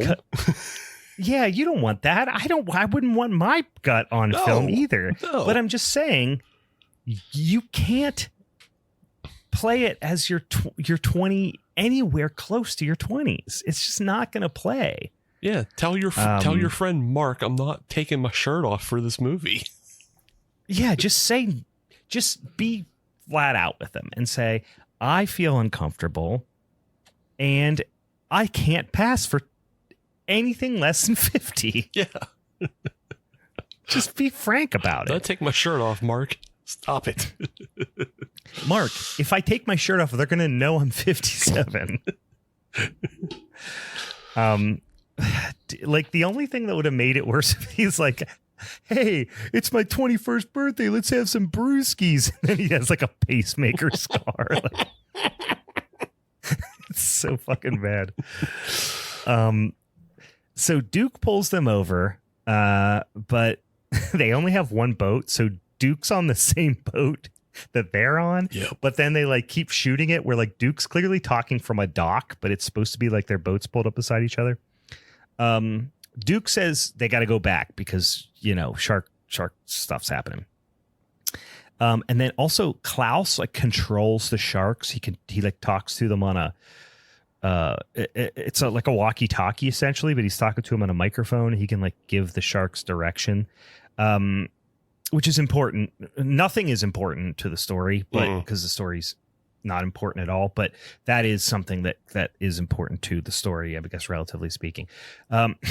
Duke sends divers into the water to investigate, and it's just like 5 to 7 minutes, like we said, of stock footage of divers. And then just monotoned voiceovers of the divers talking to each other. And you can't talk with oxygen mouthpieces in, but they're talking to each other with their mouth full of plastic. It's dumb. It doesn't make sense. It's lazy. And I hate this movie. Also, in this universe, sharks growl. Yeah. They growl like you would imagine a wolf or something to growl, or a big dog. That's what they sound like. Yeah, I'm pretty sure that's been a trope for a long time, that sharks can growl, and they growl underwater. Yeah. And you can hear it. This is not the first time. It's not the first time we've experienced a growling shark, or even a growling. I think we've probably experienced birds growling, all manner of animals growling that shouldn't growl. But we talked about how the divers are just made red. It couldn't be more boring. There's just a bunch of divers, and then they just slowly show that diver, and then they show them red, and they're like, ah. And that's how you know they got he's red. That's how you know they've been killed, because they've been made red. Yep. More stock footage of beaches, more POV with shark growling. It just goes on and on and on. Again, a girl that we don't know gets the old red crunch that we talked about. She's also stock footage. The gang's boat gets bumped in a very unconvincing way, and apparently the propeller's broken, so Hoskins has to go fix that. They say, like, hey, let's go over to that small island. By the way, they're shooting this what appears to just be on a river. Like if you were down on the Beaver River, that's about what this looks like, right? Yeah. I don't even think that if you were boating down on the Ohio River downtown, this doesn't look that big. This looks more like the Beaver River, maybe somewhere in between. Yeah, I don't know. I thought they were on a lake, but it is. They might be on a small lake, or maybe it was an inlet on a small lake. But I mean, you could very clearly see both sides of it when they skip back and forth. Yeah, right? yeah. So they're like, hey, let's swim over while he fixes it. Let's swim over to this small island. Then they show like a stock footage from like a helicopter view kind of thing of a really big island that's like a mile long. Like, wait, how could that be in this small little lake? Yeah. But I'm nitpicking here because 100 dumber things have already happened. But this tickled me is when they finally make it to the beach on the small island they swam to, they somehow brought towels to that island. Yeah. So they have dry towels when they get there. Those were made Where available. do they put those? No. This isolated island, where do the dry towels come from? First of all. Second of all, Madge is drying herself off while the dialogue is happening, and it appears that she's never used a towel before. The way she's drying herself off, it's like it's a completely foreign object to her. I don't think she can swim either, because when we see her swim, she is not swimming. Like I think all of the swimming, she's clearly standing and just all of around. the swimming scenes are filmed very short off of the edge of the lake, so it's like it's not where that they've hit the shelf yet. So it's that kind of, you know, low silt delta that they all kind of like. That's why the water's all muddy and stuff, because they're kicking the water up as they're kicking the silt up as they're fucking filming. But it's all of that kind of level of like they're doing almost army crawling across the water as they're swimming, because their hands, they're like doing it. They're filming it in like less than 3 feet of water. Yeah, like their hands can't not touch the bottom when they come over and do a stroke. So yeah. And then Madge, I don't think has ever swum before, because it looks like she's walking as she's just like bent over in the water. And I think, you know, they had to do it that way because otherwise the actress would have drowned in the middle of the New York Finger Lakes, and they would have had a problem. And that's a lawsuit. Yeah, it's just funny that the majority of her credits are shark movies, and she clearly can't swim. Yeah, I like that a lot. Yeah, Hoskins has like a close call with the Frankenshark. Here's the thing that this movie has done, and I almost want to give it some credit for doing something unique. This is the only movie I've ever seen that can make a shark attack boring. Really, really boring. Yeah. Like, that's the one thing about Shark Attack and all those shark shows on Discovery Channel and fucking Shark Week and all those things you see, is it's exciting, it's harrowing. Even if it's pretend, you can kind of imagine, like, this is a thing that could really happen to you, right? And like I said, I have a fear of sharks and the ocean, because I always think a shark or something's going to come out and grab me. Well, they've successfully reduced that fear for me a little bit. Like, I feel like this is the only shark movie I've ever watched that I'm like, this is actually making me less scared of sharks. Yeah. Because now I can picture this and go, oh, all right, that's not scary at all. Yeah, that wouldn't, like Baby Shark, like the fucking stupid, you know, viral toddler song, has roughly the same effect on me from like a primal fear perspective. Yeah, because you realize none of this could ever happen to you. Sharkenstein isn't real, you know, and if somehow Sharkenstein is real, you'll just explode in the blood, and that's probably painless, because that's true too. You just explode, like, that's it. Or just turn red. Yeah, you know, that's not that bad. This one, this was a funny part too, is they're going, you know, they're on the island, they're walking around, they see a sign that says like no trespassing.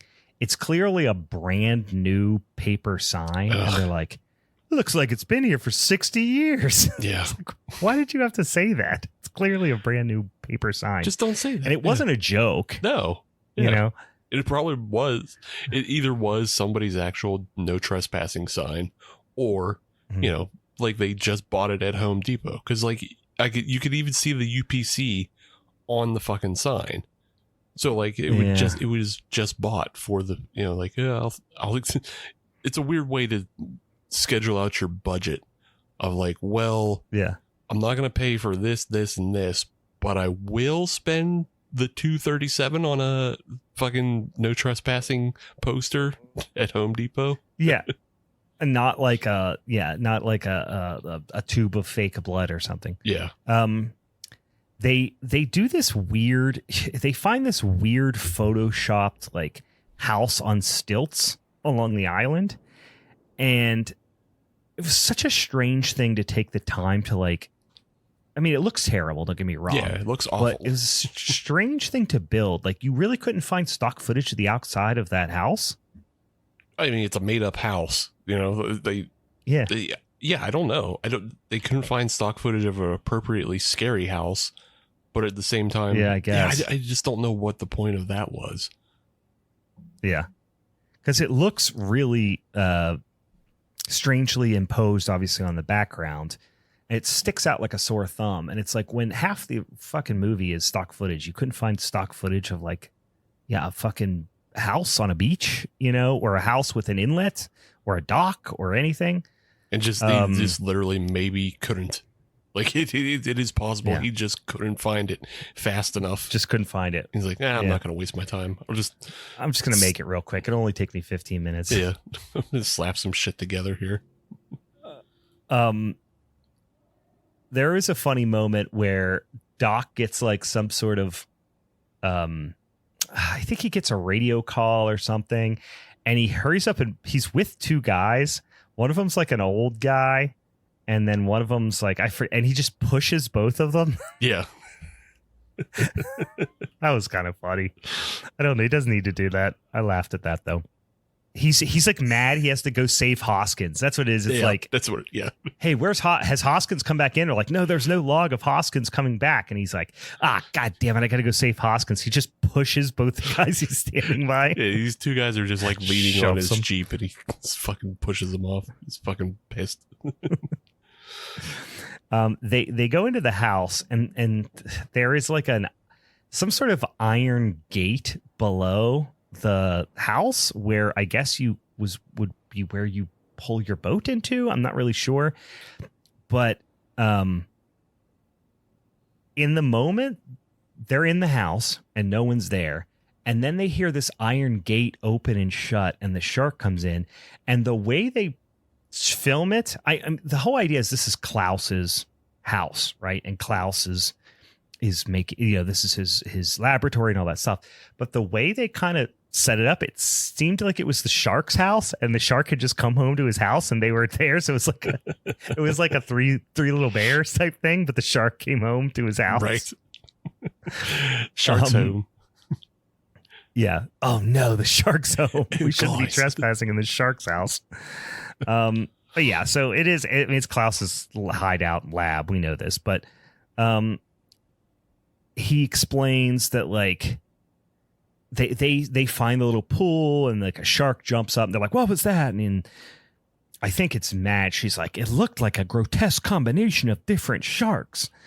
And then Klaus explains promptly that that's exactly what it is. You got it's it. Different species of sharks. And then they're going to put Frankenstein's heart and brain into it, or into a different shark that looks exactly the same. Again, they botched this part of the story, but as you might accept, Klaus has a German accent, and as you might expect, his accent really, really comes and goes. Mm-hmm. So we get used to that pretty quickly. He's talking about how he's got all these other people's hearts and brains, including Hitler, I guess. Yeah. And those are going to go into sharks too, but then that never comes to fruition, which was the best idea the whole script had. But they never pull it off. They never even pursue that side of it. But not even this is when I was like, wouldn't that be cool if they were like, oh, he's got fucking, Bundy's brain, and he's got fucking Hitler's brain, and he's got, he's just got all these like evil people throughout history. Nope, it didn't go that route. His lab tools are also kitchen utensils, and I literally own two of them. One of them is that wooden handled steak knife, which I just bought many years ago at a garage sale. It's that one wooden handled steak knife that everyone's parents had. Mm-hmm. And then the other one is this like chintzy black and red pair of kitchen shears, which I also own that exact pair. So two of those utensils I actually own. They're all kitchen utensils. They do this real dumb thing where like Klaus makes the gang help him finish, the master kind of Sharkenstein, I guess. And at first he has a gun, but then he quickly stops holding them at gunpoint and just makes them be his assistants. Again, there's three of them and one of him. They could just overpower him at any moment, but they are just listening to him. They let him put him in like a basement room. Again, he's not even holding them at gunpoint for most of the time. No. They're just kind of into it. Like they're just like, hey, I guess this is what we're doing for vacation now. Yeah. Like Coop. Well, they're just like he's just pressuring him into doing it. Yeah. They're like, is he really going to ask us to do something else? Like a second ago, it was life or death. Now they're like, this is starting to be a real inconvenience. Yeah. Like Coop is real into it because Coop's the tech guy. So Coop loves it. Yeah. Skip gets relegated to the kid helping his dad on the engine because Skip is just holding a flashlight over the shark, and Madge is there. She's just there. Like, I don't think she does anything. No, she just looks worried. And it It would have actually been a funny gag if Coop's holding the flashlight and Klaus would have turned to him and been like, no, hold it up higher. And kind of pulled it up like classic dad thing with the flashlight. But again, the person who wrote the script, which I assume is fucking the director, has no sense of what is funny and not funny. He's never said or done anything funny in his whole fucking life. Yeah. Or so if he has, don't expect anything on purpose. Yeah. If he has done something funny, he doesn't know why it was funny. And so he can't, he's constantly like just chasing that dragon of trying to figure out what's funny. Like he made somebody laugh once and he doesn't know why and he can't replicate it and everything. Dan said it, earlier in the chat, but like everything that this movie expects you to laugh at, you won't laugh at. And then everything you laugh at is stuff it doesn't even know that you were going to laugh at it. Mm-hmm. Like it just, just all the things that you're laughing at this film are not things that were done on purpose. You're just laughing because why is he wearing fingerless gloves? Who fucking knows? It's just silly. Why? Well, it's funny because, I mean, that is the definition of like a so bad it's good horror movie, but that's not really what this is. This isn't really a horror movie per se. Except for that there is a killer shark, but we don't even really see any.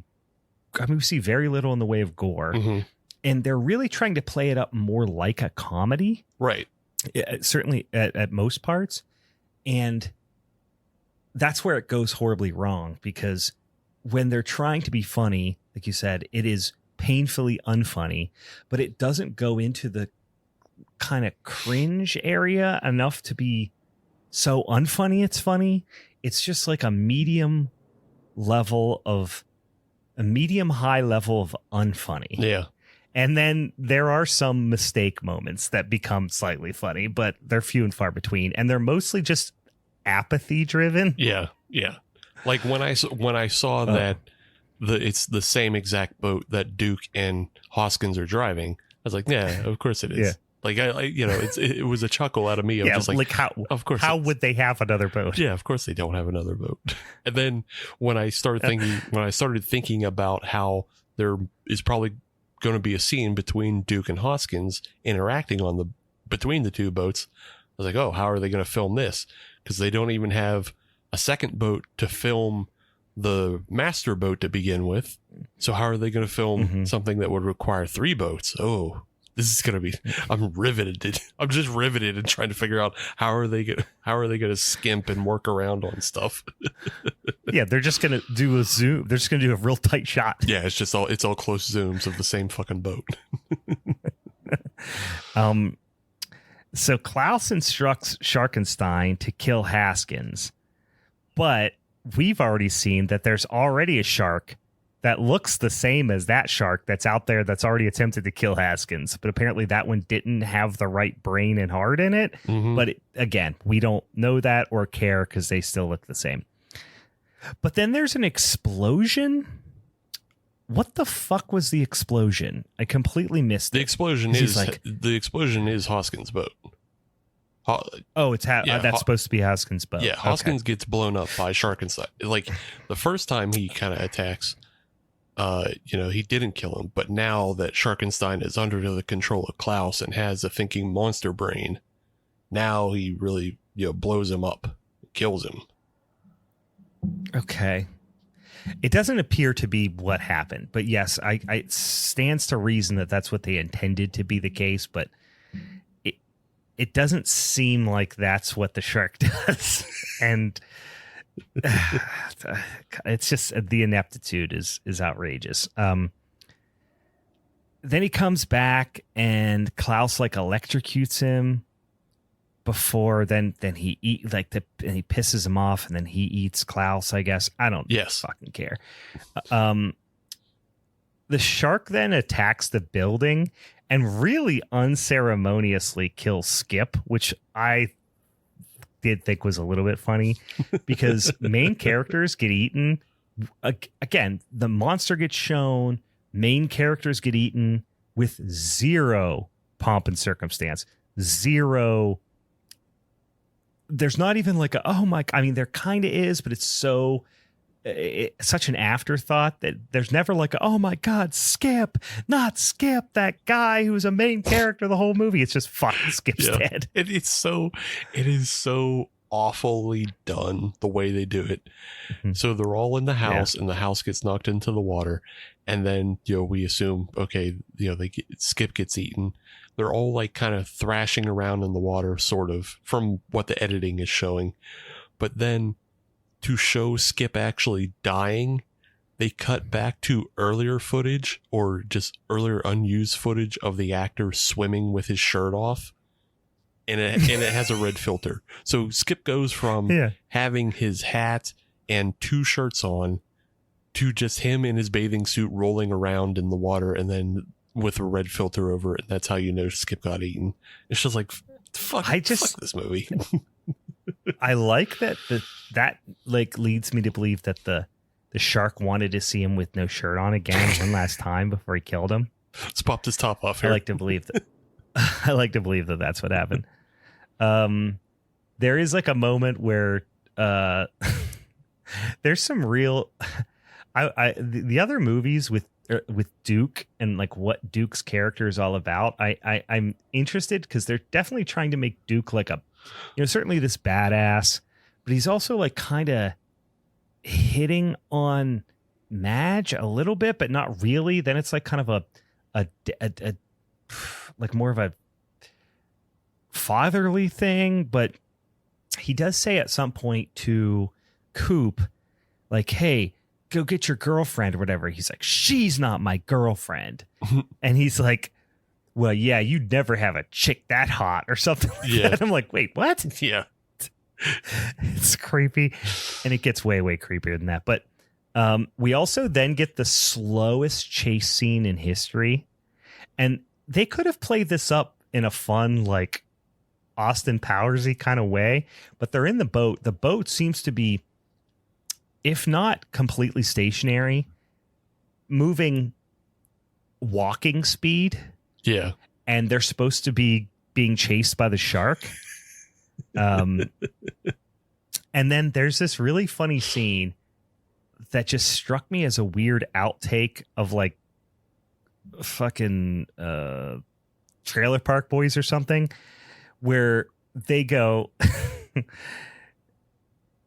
it's Duke, and he's like, this is for you, and he flips the bird to the shark, I guess. Yeah, it's after they, you know what I'm talking about? Yeah, they go, there's a dock right there, and then obviously they don't show the boat docking or anything, but then they all get off onto the dock like they're safe, and then they're all just taunting Sharkenstein. They're just going, hey, we beat you, and then Duke gives the finger directly to the camera. He's like, this is for you. We're like, okay, yeah, I guess. It's really close up, and he's also talking to a shark, which I like a lot. But yeah, so the puppet jumps up on the dock and is struck by lightning. And this is where the only entertaining things in the movie happen. Mm-hmm.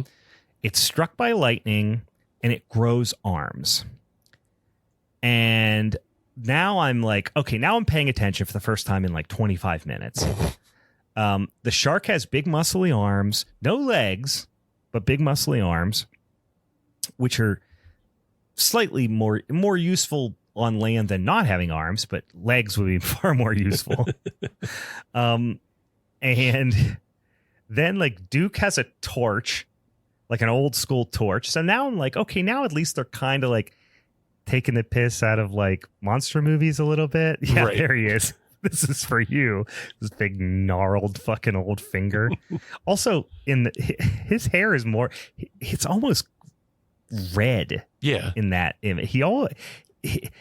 In that image, in the lighting that you're showing me right there, he almost looks a little bit like MAGA Danny Elfman. I'm pretty sure like he's a ginge from like he's just an old ginge is where their hair goes as they get old, and like his skin's all red and blotchy because he just spends Pull up a picture of Danny Elfman. Imagine if Danny Elfman. Not Danny Elfman. No, you're thinking of Danny Bonaducci. No, Danny Elfman from freaking Oingo Boingo. Oh, really? Like, yeah, Danny Elfman now. Oh, see, I was thinking of Danny Bonaducci. Because Danny Bonaduce also looks like that. No, not Danny Masterson. Well, Danny Masterson in terms of the rapiness, Danny Masterson. Yeah, Danny Elfman now is just giving me like if Danny Elfman lived in Ohio and was like a MAGA guy, like that's kind of where it's taking me. But yeah, I see it. So I see it. yeah, so you just see it like the face. Just imagine that guy with the fucking goatee, and if he was like Midwestern. Mm-hmm. So the puppet jumps up on the dock. You know, like I said, it grows arms, which is the only decent gag in the whole movie. And Sharkenstein can now crawl around, right, with his arms on land. So he crawls this farm and he starts eating cows. And this old lady comes out. It's like, don't eat my cow. She starts shotgunning him. And she gets a whole posse together of like these rednecks, right? Duke and Madge follow his like fin tracks or something. I don't know. Mm-hmm. And then they have this nice chat. And it's all about Madge like knowing about Frankenstein movies. And they do this whole silly dialogue about how she names all the Frankenstein movies, and he's like really like she explains all the movie lineage of all the Frankenstein movies, the Universal movies, the like Hammer movies, and I'm like, it doesn't make sense as to why Duke's like interested for some reason, but it never comes back, and she never uses any of like her movie monster knowledge to kill the monster or anything. It's literally a term paper. Name such examples as that. It's just extending runtime, and he does it by just lazily naming all of the Frankenstein movies. Hey, that should be a minute and a half. That's footage. There we go. Name some Frankensteins. He's just trying to get to a minute. He's just trying to get to an hour 20. Yeah. And then also she gets mad. He calls her Maggie at some point, and she gets mad about being called Maggie instead of Madge. And I was like, is that a callback? Did I miss that earlier? No, it's just it doesn't feel, it feels like a callback, but I don't think it's calling back to anything. No, it's just she is upset that he doesn't know her name well enough. It's not a callback to anything. Yeah. Like, it would be funny if he called her something like Midge or Mudge, like, you know, something that's not even a name. He was like, let's go, Mudge. Yeah. She was like, it's Madge. Like, that would have been funny. Yeah, he calls her Maggie, which is a more common name. Right. Yeah. And then she's like, it's Madge. It's like, what? No one got your name wrong before this. Dan's theory is it's 100% real moment, and that he just read the line wrong and the actress was correcting him. Oh, he had to do like a reshoot to make that make sense. Yeah, it was just a real moment that got through. Yeah. Duke was 14 bush lights deep. On shoot day. Yeah, so Coop gets killed in the woods again, very unceremoniously. We now have two of the four, let's say, main characters down, and we both saw them killed again, unceremoniously, no build up, no payoff, no nothing. We then stumble into a photo shoot with a character named, I think it's Betty Boom Boom. You got it. Who is apparently a retired porn star that's doing like a boudoir type shoot out along the side of this lake / ocean. And the photographer is eaten by the shark on land. But then she doesn't see it happen, I guess. And we're now meant to believe that Sharkenstein's main skill at this point, his biggest power, is actually stealth from here on out in the movie. See, that's not what I thought happened. Okay. What I thought happened is she did see him get eaten, because she has this moment of like she's looking at her hands and everything like she's supposed to be covered in blood. Yeah. And then, but like obviously she isn't. I'm pretty sure just Mark told her like, yeah, in post I'm gonna like cover you in blood. So like look at your hands like you're covered in blood and like it's scary. I did mention that. I did see that. I feel like I have to go back and watch again, but I feel like I saw her continuing to talk to the director after he was eaten. As if she didn't see him originally be eaten. But I might have been imagining that. Again, I was paying the absolute minimum attention at this point. But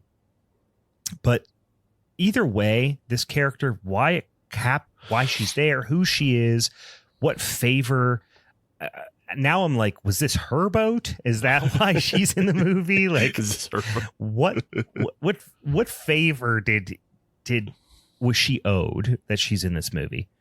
In any case, the shark then, instead of eating her, slaps her, and then I think sexually assaults her is what we're meant to believe. Is that yeah? Okay, I felt like I was possibly adding too much to it, but if that's what you saw too, because we go to Shark Vision, and Sharkenstein looks her up and down, looks at her big cleavage, and then looks at her legs, and then, like you said, slaps her down, and he doesn't kill her. He doesn't kill her, but we never come back to this either.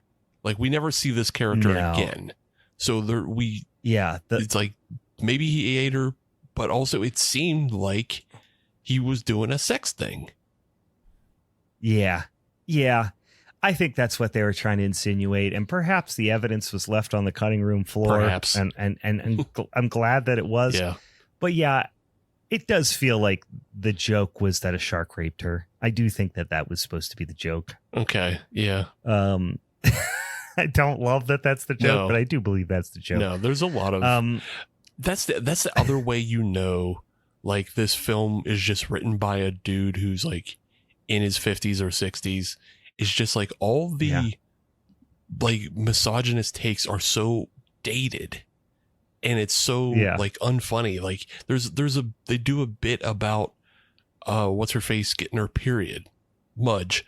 Yeah. Oh yeah, we're getting to that. It's complete. It's the wildest part of the whole movie. It's the single wildest like couple of lines, and this is why I think that Mark Dildo, whatever his fucking last name is, I refuse to memorize his last name. I think he might be.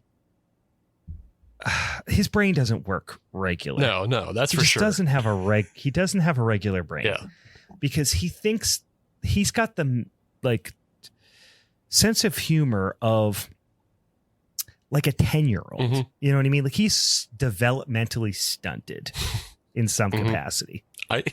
His brain is not fully functioning. I've now just developed this idea that he has like 51st dates disease. And every day he wakes up and he wants to make movies. And so like he makes movies every day. But then, he forgets. And so he wakes up and wants to make a new movie. But like, he's just been stuck in 1997 and just, he just wakes up every day and makes a new shitty bad movie and then puts it out. And then like people show him his movies, he gets to watch some of them, and then that just makes him make another shark movie the next day. Yeah. Every day he figures out how to make a shark movie. I need to give you a quick update here on on Graveyard Shark. We're 44 minutes in, and I just watched a full scale. I think it was supposed to be either a fantasy or a flashback or a storytelling thing, but a seaboat captain have fairly graphic sex with a mermaid. Sick. And I think it started with like there's finger things happening and then him boning a mermaid. It's pretty wild. This movie's getting wacky. Sounds great. Anyway, they think none of that happens here. We have implied shark rape with an old lady, and that's just fucking unpleasant. No hot mermaid toe sucking scenes. No, this movie's light years better, by the way. And this movie sucks ass. Anyway, we're giving it so much time, but they figure out there's some sort of stock of munitions in this old lighthouse, which is perhaps the only old lighthouse in the middle of a forest. Like it's not on the coast. It's in the middle of a forest. That's, if you know anything about lighthouses, that's the wrong place for them to be. Duke and Madge take like 20 minutes to set up these fucking traps with explosives all over the lighthouse, and they plan to lure Sharkenstein in, and Duke is like, I know how to do it. He can't resist the smell of fresh blood. Now, I will even forego the fact that this is a in the water phenomenon, right? They can smell it in the water. They're now out of the water. So of course it would not be, a shark couldn't smell something out of the water in the same way, but that's fine. So Duke slices himself open, like on his arm. And then Madge says, well, you didn't have to do that. And he's like, why not? And she's like, because I'm on my period. And he's like, oh, gross. Like, that's pretty much the joke. Yeah. Oh, yeah. The joke is, that's what I mean gross. when I say a 10-year-old. Yeah. The 10-year-old is, why would she bring that up? Why would any of this be happening in the first place? And then why would his immediate response as a 50-some-year-old man be disgusted? Like, just everything about it reeks of just a 10-year-old wrote it. You know what I mean? Just the most stunted of, intelligences to say, oh, gross. Like not even a now you tell me. Like a now you tell me to save me the trouble of fucking stabbing myself. It's ew, yucky. Girls are yucky. They make yuckiness. Like, Jesus fucking Christ, dude. It's just more. I guess I did laugh because of how stupid it was, but I didn't obviously laugh in the way that they thought it was funny. No. But I'm like, I wonder if it would have been more. There's nothing they could have done that would have made that joke funny except for being as stupid as they were. So like, I guess I wouldn't even punch it up. It got the best because of their. I needed to laugh at them in that moment, and that's the best we could have gotten. The way to make it funnier is to take the ew yucky reaction and actually ramp it up to like 15. Like, have it be really, really clear that he is doing just like a stupid childish reaction and just fully go, ew, yuck, ew, you're bleeding, ew. Like, just over and over extend the reaction for like. Go full Tim and Eric, like over the top. Yeah, go for like a full minute of him just oohing in her face.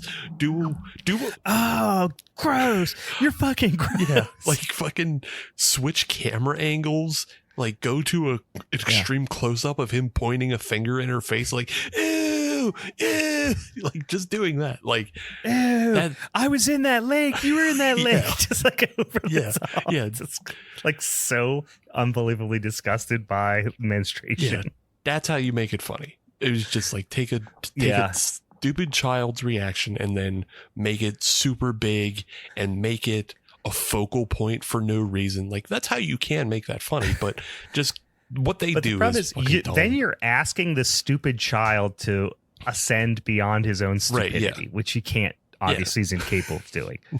And then even after Duke has his reaction, she follows it up with another line that makes like no sense, because most of the dialogue is followed with dialogue that doesn't fit or make sense. But she's just like, and now you know how we feel. Wow.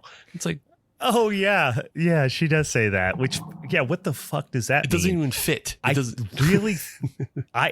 The funniest part to me, I think, is imagining old Mark writing this script and him trying to write a joke about menstruation, and he genuinely doesn't know what it is.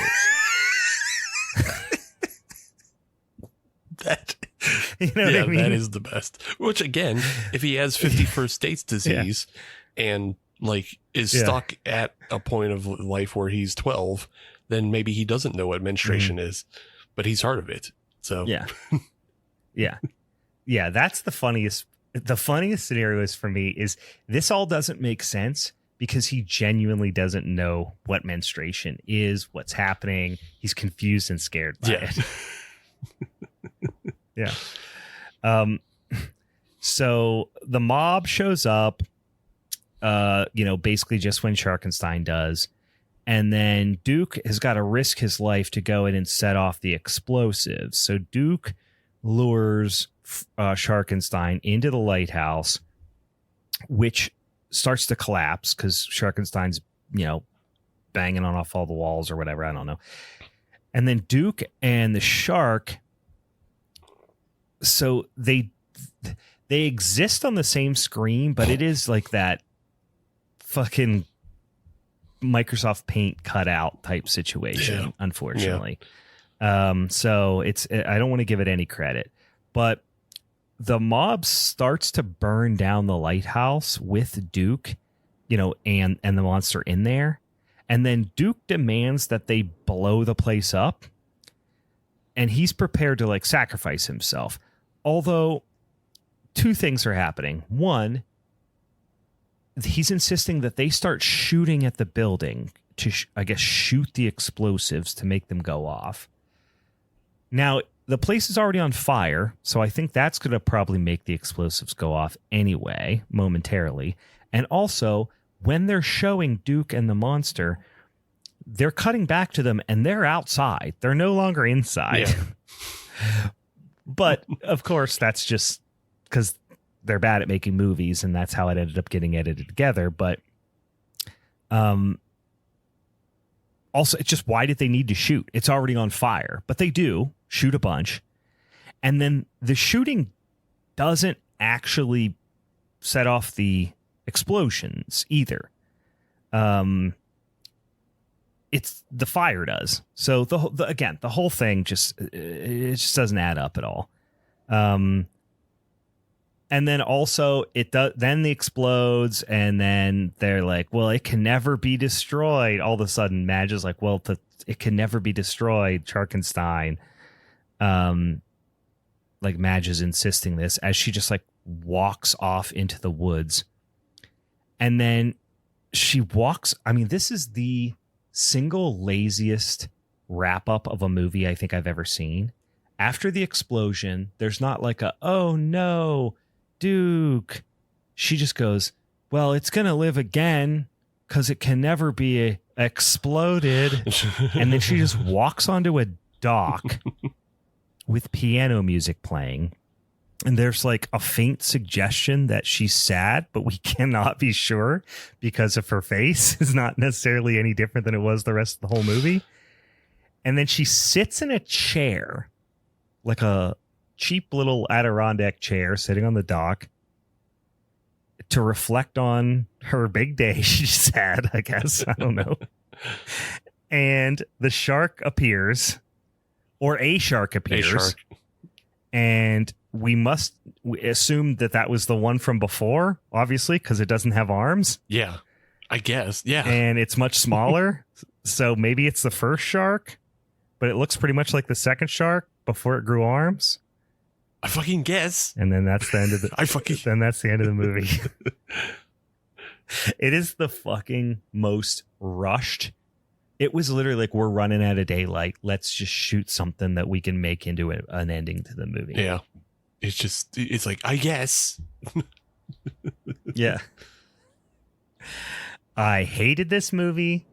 Like I said, it's so unbelievably cynical. And I'm watching continue. I'm now, I got to be a good almost hour into Graveyard Shark. Graveyard Shark clearly sucks, but the people making it seem to care and are having fun. Sharkenstein, no one cared. No one was having fun. And Mark, wherever you are, fuck you for making this movie. You piece of shit.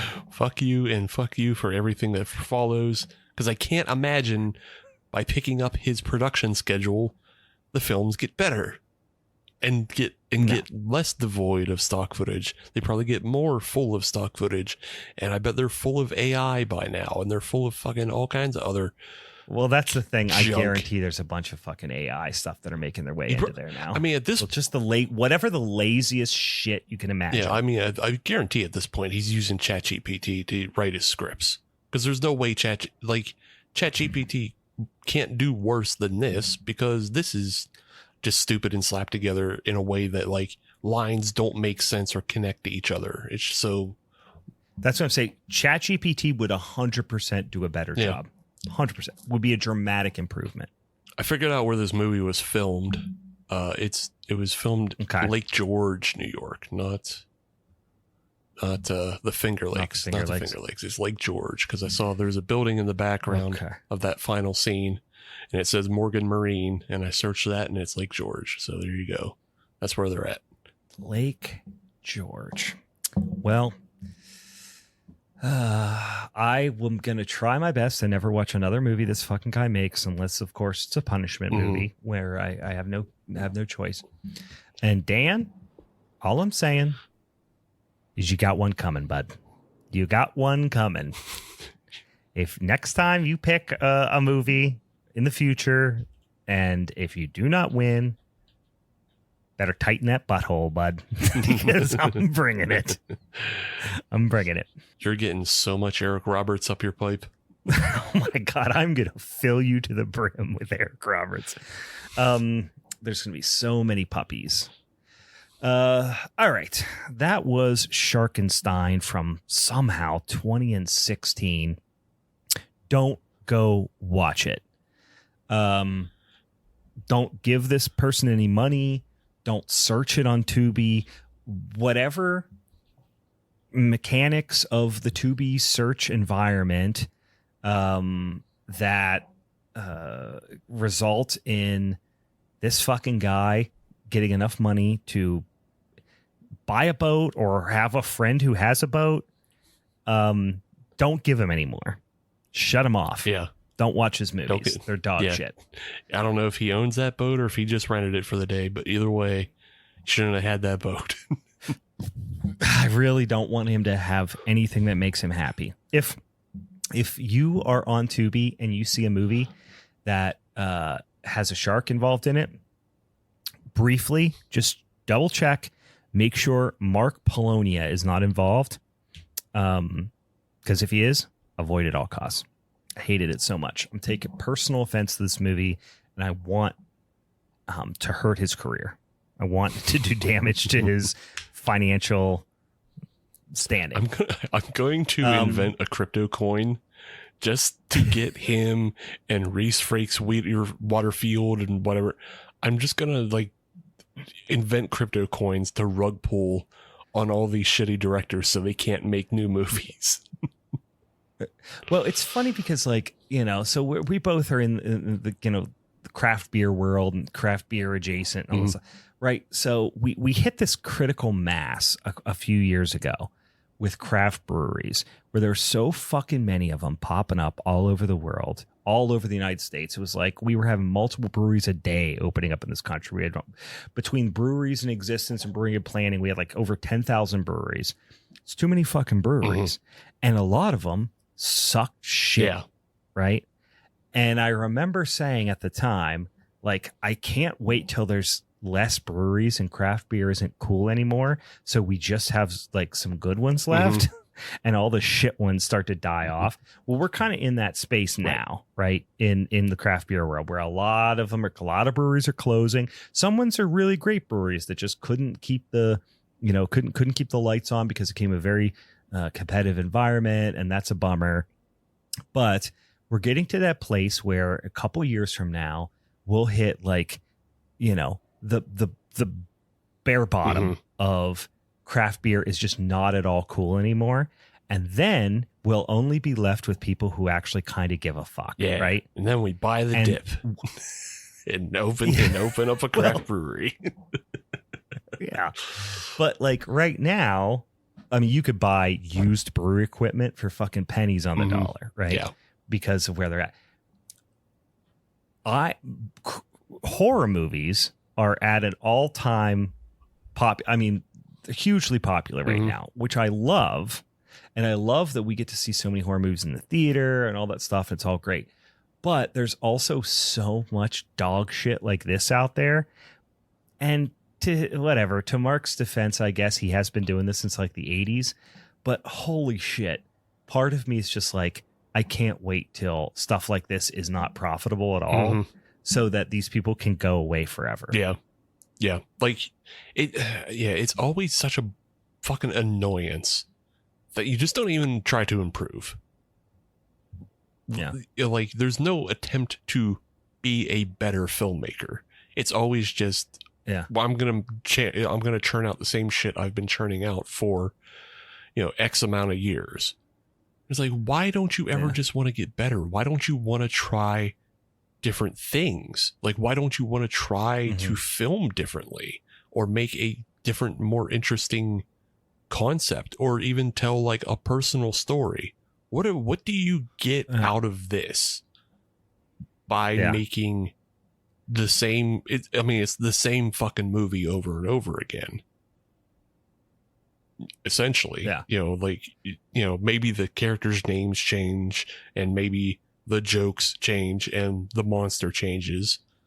But what do you get out of doing this over and over again and not seeing an improvement in craft or an improvement in art or an improvement, it's like, it's like 10,000 hours of finger in your asshole. Like at some point,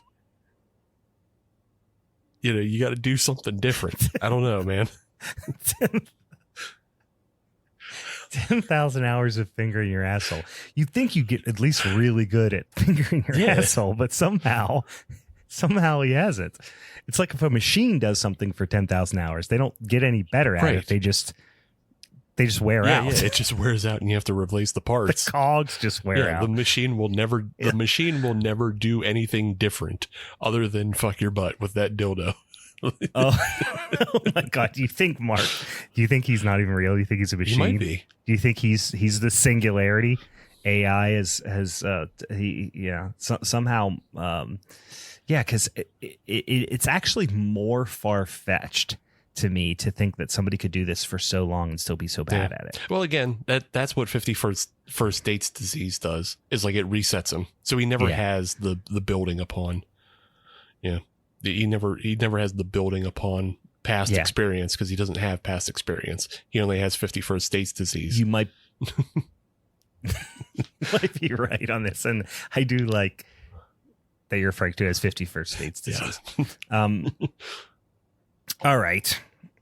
Any final thoughts on Sharkenstein before we wrap this son of a bitch up? No final thoughts on Sharkenstein. It's just, it's just more Eastern Pennsylvania dreck. Like I don't know. You can waste a lot of time watching Polonia movies if you want, but why? Like, I don't know. Go check out Ron Bonk. I'm going to go check out some more Ron Bonk, I think. Yeah, let's do it. Check out Ron Bonk. If you're in the mood for this, I know that people have an affection for this. Go Ron Bonk. Yeah. Go Ron Bonk with it. Also, go watch Graveyard Shark. It's dog shit, but it does look to be at least fun, silly. I saw a guy in a Bigfoot costume, or maybe it was a gorilla costume, appeared to be getting his butt fisted a few minutes ago. You're like, it's chaotic. It's chaotic. It's at least wacky, Anyway, check us out over on the social media for more Bigfoot butt fisting action. But help us to decide what our showdown topic is going to be for the gorgeous month of April. Good God, I do like an April. Sure. Yeah. I do like an April. It's a pretty decent month. I was thinking of just the way you said Bigfoot butt fisting. I started thinking about who is Chuck Tingle. I started thinking about why isn't there like a Chuck Tingle of film right now that does. Wait, who's Chuck Tingle? You've never heard of Chuck Tingle? Oh, Chuck Tingle. Chuck Tingle. I'm Googling him I'm now. sure you've heard the titles, but he's the guy who writes all the books. Oh, yes. Like, Okay, yeah, I know what you're talking like about. my butt fucked my butt. And yeah. And Bigfoot fucked my butt and all those. I never knew what his name was, but yes, I have seen these.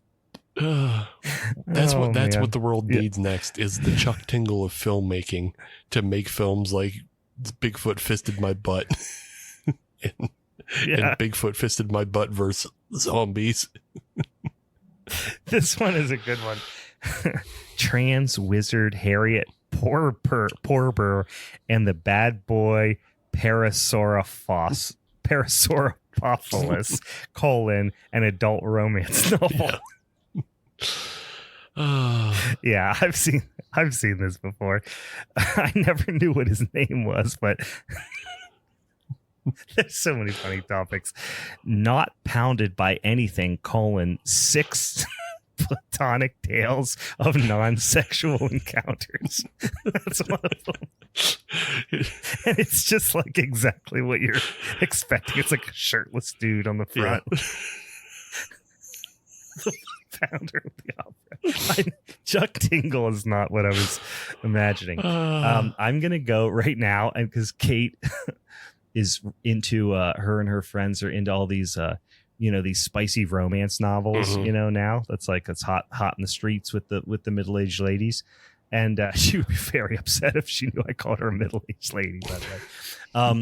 But I'm going to send her and I'm going to text all her friends this, be like, have you guys heard of Chuck Tingle? Yeah. Oh, shit. All right, guys, help us figure out whether we're going to do telekinesis movies, non-traditional vampires, or monsters from the deep, or if you want to go just straight up, if we just completely change the entire format of the podcast and do only Chuck Tingle slammed in the fucking cover art's so funny.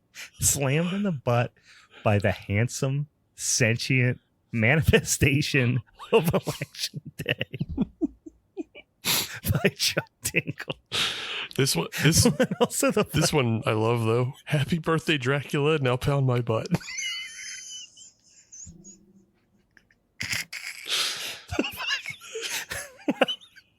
The thing that's killing me is the representation of Dracula. He looks like a tampon. Is he like what is? No, he's a baseball bat. Oh God, he is a baseball bat. I thought he was a tampon. He turns into a bat to pound your birthday butt. There you go, Dan. We gave you that for the rest. That's what you're going to do for the rest of the night. Go check out some Chuck Tingle books. All right. Well, that's a good way to wrap up. So for the Halloween is Forever crew, I'm Brian. And I'm not Chuck Tingle, I'm Steve. I would never try to steal Tingle Valor. Yeah, right. Oh yeah, that is stolen valor. I was gonna say, what if you are Chuck Tingle? Yeah, no. But no, that's stolen valor. Would never. Happy birthday, Dracula.